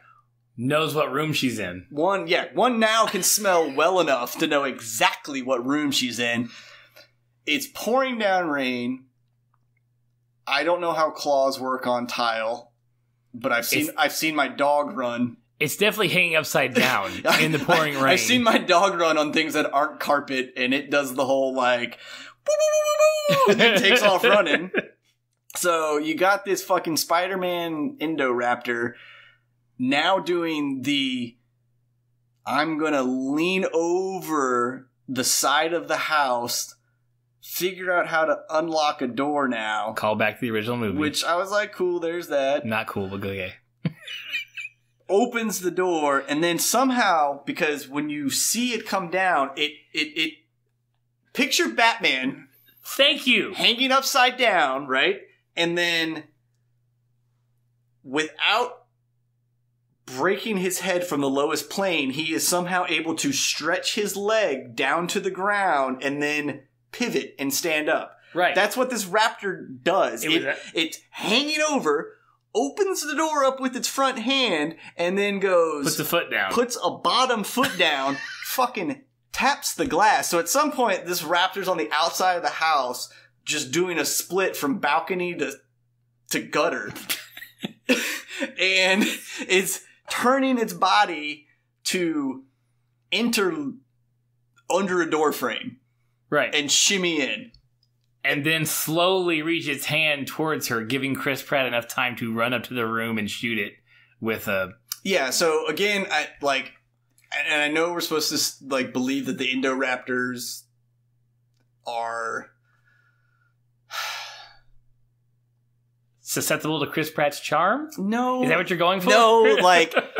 Why it doesn't just swipe him out no, of the they way? have like human characteristics, right? Okay. Like, because Blue showed empathy, like, so in the last, what was it, crazy camouflage dinosaur, like, it realized that it was the highest on the food chain.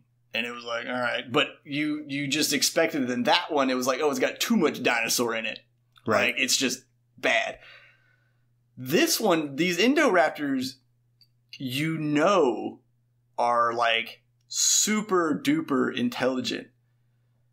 But at no point did this Indoraptor hunting this little girl think speed and or time were of any importance. It basically was like, I caught a scary movie one time and I saw them do spooky shit. And so now I'm going to pretend I'm the monster under the bed and move super slow and creep around the corners and not just do what a natural killer does and just kill. Just wreck shit. Yeah. Right. You would have busted the glass, wrecked into the room, and swatted that bed and her into a million fluffy red pieces. Yes. Yeah. That's exactly what would have happened. And when Chris Pratt ran in, you would swipe him across the face and he would be dead and then the franchise would be over. Mm-hmm. Right. Right. Yeah, like that Indoraptor in that house should be batting 1,000 in the murder rate. Right. It's kind of like a shooting gallery. It literally is. It's basically like falling into any animal that is bigger than you's zoo fucking pit zone thing, like whatever they're called. This cage. Is my domain, motherfucker. Like, you're not making it out unless it chooses to let you live. Right. Yeah. So what? Blue takes out... So they, at this point, they're in this room, in an enclosed room with this Indoraptor, and somehow they get out of it. Well, because Chris Pratt shoots it. Yes. And so it, like... And it did the... The Indoraptor did, like, the Dracula scene Sunlight. It did the, like, got shot and did the, like... like, fucking kind of, like, hiss at it, like, look at it, like... Oh, how dare you found my one weakness, lead, you know? And so, fucking... Did it run out, or was it... Chris Pratt shoots it a couple more times, and it fucking runs back outside, or, like, Chris Pratt gets Maisie, and they've now reversed sides of the room. So the raptor's not by the door it slowly crept in. Because Maisie and Chris Pratt go out the fucking window to get away, and Raptor's still pissed about getting shot, trying to kind of figure out what the fuck happened to him. And then it starts going and so after them. When they make it up to the glass ceiling above the museum. Yeah, so now they're above the museum on one of those, like... It's an Twinkie looking windows, and it's got like glass. And it's got glass with like sturdy steel, thick steel, kind of gothic looking stuff. So, and it definitely looks like it's some thick ass glass too. Yeah, right. Yeah, it's gonna take a little bit to get through it. So you got Maisie and Owen at one end, the far end at one end. And there's, of course, nothing but a drop-off. And this is when someone slips, too. Yeah, and this is the first time someone slips on this wet surface. And that's when Owen, saves her? He grabs her, and whatever he's holding on to is breaking away as well. Like, you see it start to snap. Yeah. And this is the point where Blue comes, right? Because it's made its way across. Yeah, so Chris Pratt's still hanging there. The new Indoraptor is... midway I know what it through, is. And the glass is kind of broke because the Indoraptor stepped on it and shattered it. But what we're not telling is when Zia, the veterinarian, releases Blue, that's how Blue gets out of the cage where he's being held because he's wounded.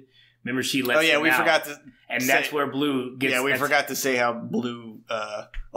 First of all, Zia's character, in her infinite scientific dinosaur knowledge, gave Blue a blood transfusion on the ship over here, and when they asked what kind of blood, her reply was anything with claws no more than 3, like no less than 2 or some shit like that, right? And no more than 3. So this is what led to the trailer scene of Chris Pratt diving through the Tyrannosaurus's mouth in the same goddamn thing as the Tyrannosaurus Rex. Right. Yeah. So, by the way, which is the Tyrannosaurus Rex that has already saved them numerous times, and has established himself as the bona fide badass on multiple occasions on this island. Right.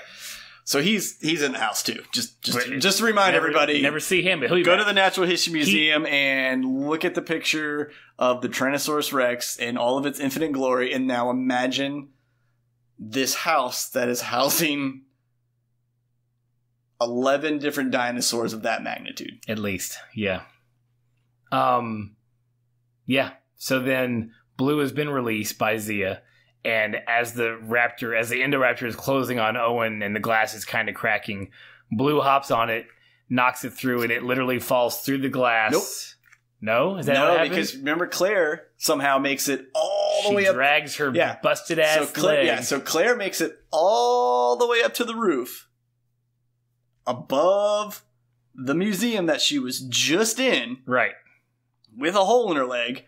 She grabs the specialized gun that triggers the Indoraptor. Remember we told you that the Indoraptor will follow a laser sight like a fucking cat.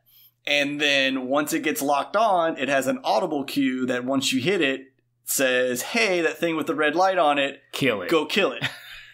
And she puts it on Owen, right? Yeah. So Blue comes in and gets in a fight with the Indoraptor, breaks the hole open a little bit more, and you think the Indoraptor is going to fall through. And it picks itself up, and it's going all, like, climbing back up. Claire points the fucking gun on Owen. He gives the nod like, yeah, do it. And... oh, no, this is right. Okay, so I don't remember this. Yeah, I'm mistelling it slightly. So here's what happens before the glass breaks. We got Owen and Maisie on one side of the atrium window. We have Indoraptor facing him down with about like 12 feet of glass to cover. We have we have Claire appears out of nowhere with the gun. Indoraptor's kind of like eyeballing both of them. She turns the target on Owen. He gives the nod because this is going to cause the raptor to run across the glass and it break, falling through down to the floor. Well, it doesn't. It falls through but catches itself. It catches itself and comes up, and then Blue out of nowhere comes in, and Raptor and him have a tussle, and basically what happens is the Indoraptor that is bigger, better, faster, stronger gets his ass kicked by Blue and somehow falls through the hole in the museum skylight and lands perfectly on the Triceratops horns with Blue riding him down like he's on a fucking surfboard. Yeah. And lands on him, and then Blue does his dinosaur, fucking roar or awk or whatever the hell it is. Mm-hmm. And which he did more roaring than that barking, which I was pissed off at. I like the... I think the barking's only there when there's more of them. Like an actual conversation piece. Yeah. So then you have that. And then... we also completely missed... well, now we got to get to the basement. No. Before that, but the whole point of the basement, during this running, they run into Mills, and we find out that Maisie is a clone. She's not his granddaughter. She's a clone of Lockwood. I was going to get to that. That's already happened. They were in the middle of running from the raptor, I think, when they ran in the Mills, and then he's like, come with me, and they're like, no, we're taking her. He's like, well, she's not even who she says she's a clone, and that's why we don't know anything about Lockwood, is because that's what broke those two guys, what him and Hammond up. Yeah, that's right. Hammond didn't agree with all we need to know is she's a clone. That's all we need to know. Yeah, so in the whole commotion, Jurassic Park throws in this little fucking curveball here at the very end of, hey, by the way, Maisie's a clone. So you have now Chris Pratt, Maisie, Claire, and I think Nerd Dude and Dr. Lady. Right. I think they all gathered. They're all in the basement. Because she finds them and says, hey, you guys got to come see this. Yes. Yeah. And that carbon dioxide, whatever methane leaking. Fucking shit is leaking. And hydrogen cyanide. Is that what it is? There we go. Is leaking. And you're basically now brought back to the dilemma that you had at the very beginning of the movie. Do you save them? Do you let them die? And Claire and everybody is in fucking agreement this time of like... because there's a big red button. Let them just die. Like, let them just die. Sorry, this sucks. Like, but obviously this is not meant to be. Well, Maisie While they're all hugging and agreeing that they should just let them die, and they turn their back on the 11-year-old. Yeah, so the one thing in the room that would push the bright red button, right, fucking pushes the bright red button. Everyone turns around when they hear the buzzer, and she says something along the lines of, "They're like me. They're like me, so they deserve to live." No, they're not. No, they're not. No, they're fucking not. Yes, That's like saying the only thing you have in common is you are a clone. Right. It's like, oh, but you also breathe air. You're like me. Mm-hmm. Yes. Me and you, starfish. Just the same. Jesus, it's so stupid. Every dumb decision that could possibly be made throughout the entire movie, not to mention the most insane luck by every single individual in the entire movie. Yeah, or the most unfortunate luck. Or just idiotic moment. Right. That had to happen. So, now, from this massive underground layer, you have all of the dinosaurs running wild. Maybe a couple of them were in the trailers, because you see a couple of them drive off as soon as they're pulling a new one. Right. So everything though that was in that basement in those cages is free. Right, because the Tyrannosaurus is the one that kills Mills, right? Yes. Right. So the Tyrannosaurus does make it out. Yep, and he's checking out in the fucking Out in the redwoods woods or somewhere. somewhere now. And Blue, like, Chris Pratt has a heart-to-heart with Blue at the very end. He's like, come on, man. We can take you to someplace safe. And you can see, like, Blue gives the look like, I understand, but then looks at the crate and's like, sorry, homie. You know, life, liberty, and the pursuit of happiness, brother. Like, I'm not fucking going back in no cage or paying no T-tax. You can kiss my ass. So, you get Blue standing on some kind of Californian hill. Overlooking subdivision. A fucking San Andreas Grand Theft Auto style fucking city. Right. Well, and I was waiting for it to be the Hollywood sign, like where he was, and yeah. I was like, is this movie like this movie's already been? This movie could not be more Hollywood. But if they had not, they should just park the T-Rex on top of the fucking Hollywood sign and have him do his roar. And I've been like, that's exactly how it should end. Like, I wish it had, because it would have been made more sense. It would have at least owned what you are. Yeah, and the problem, like, with this movie, and I know we've harped on it this whole fucking podcast, because it's like watching a Rube Goldberg machine of unfortunate events unfold. Yes. But again, if you're just kind of going in for like an action-y kind of feel-good movie, like, this movie nails it in every aspect. Right. You don't lose a single character that matters. And everybody who should get it gets it. At the very end of the movie, you go, all right, I see what you're doing for 3. Right. You now gave me a human clone. Mm-hmm. Where are the rest of them? What have they been doing? Like, where's the whole... Well, and it's... Or you get the whole, like, hey, Wu's still out there, so when's he going to make the dinosaur-human hybrid? Whatever, right? Like, so you get these, like... So I get to see, like... It's just terrible that there was 155 minutes worth of movie for them to go, clone! Right. And then go, hey... That's what the third one's going to be about, guys. Like, This other shit was just some fucked up shit with dinosaurs. It definitely fell into that second of the trilogy where you're like, ugh, can we just get to the third? Like, I'm ready for the third one now, because you took 2 hours to tell me what you could have done in a prologue to the third movie. Yeah. You could have just written it on the screen. Isla Nublar was going volcanic. We had to escape. Mercenaries stole them. They escaped on America. That's the story. Oh, and human cloning.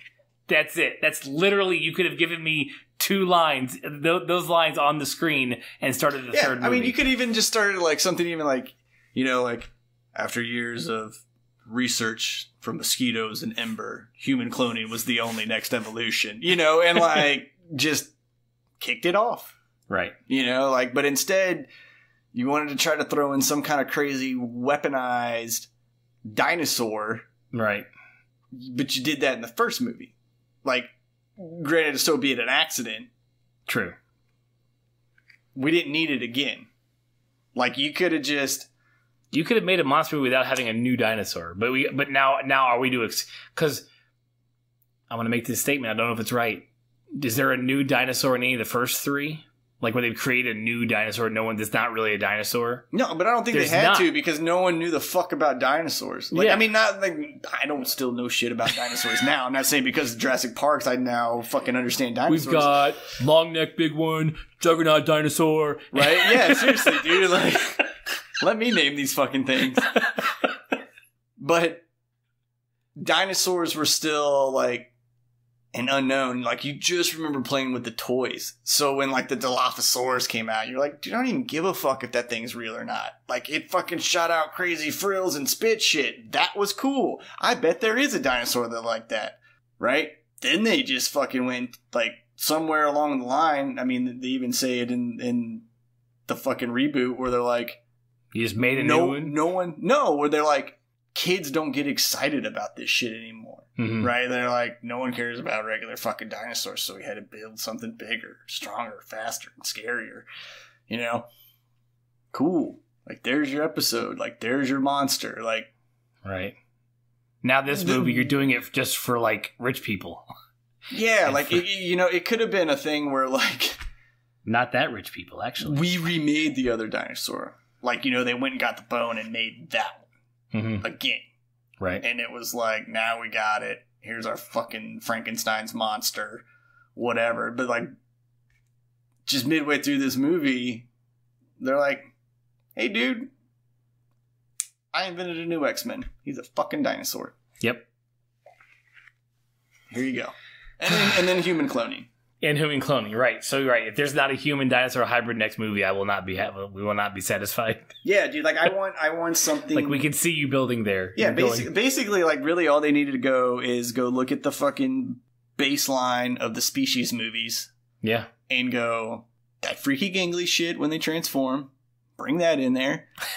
It doesn't need, like, a crazy werewolf snout or anything like that. The more humanoid it looks, the more terrifying it's going to be. So just give it some longer fucking teeth, let it have some claws, and make it move at an ungodly fucking speed.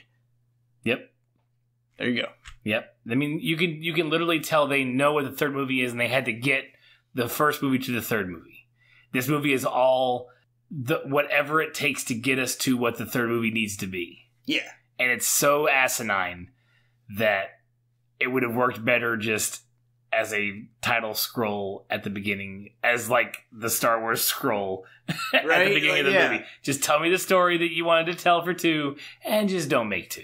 Just don't. Like, don't do. They should have shot 2, and then in the beginning of 3, just had news clips of 2.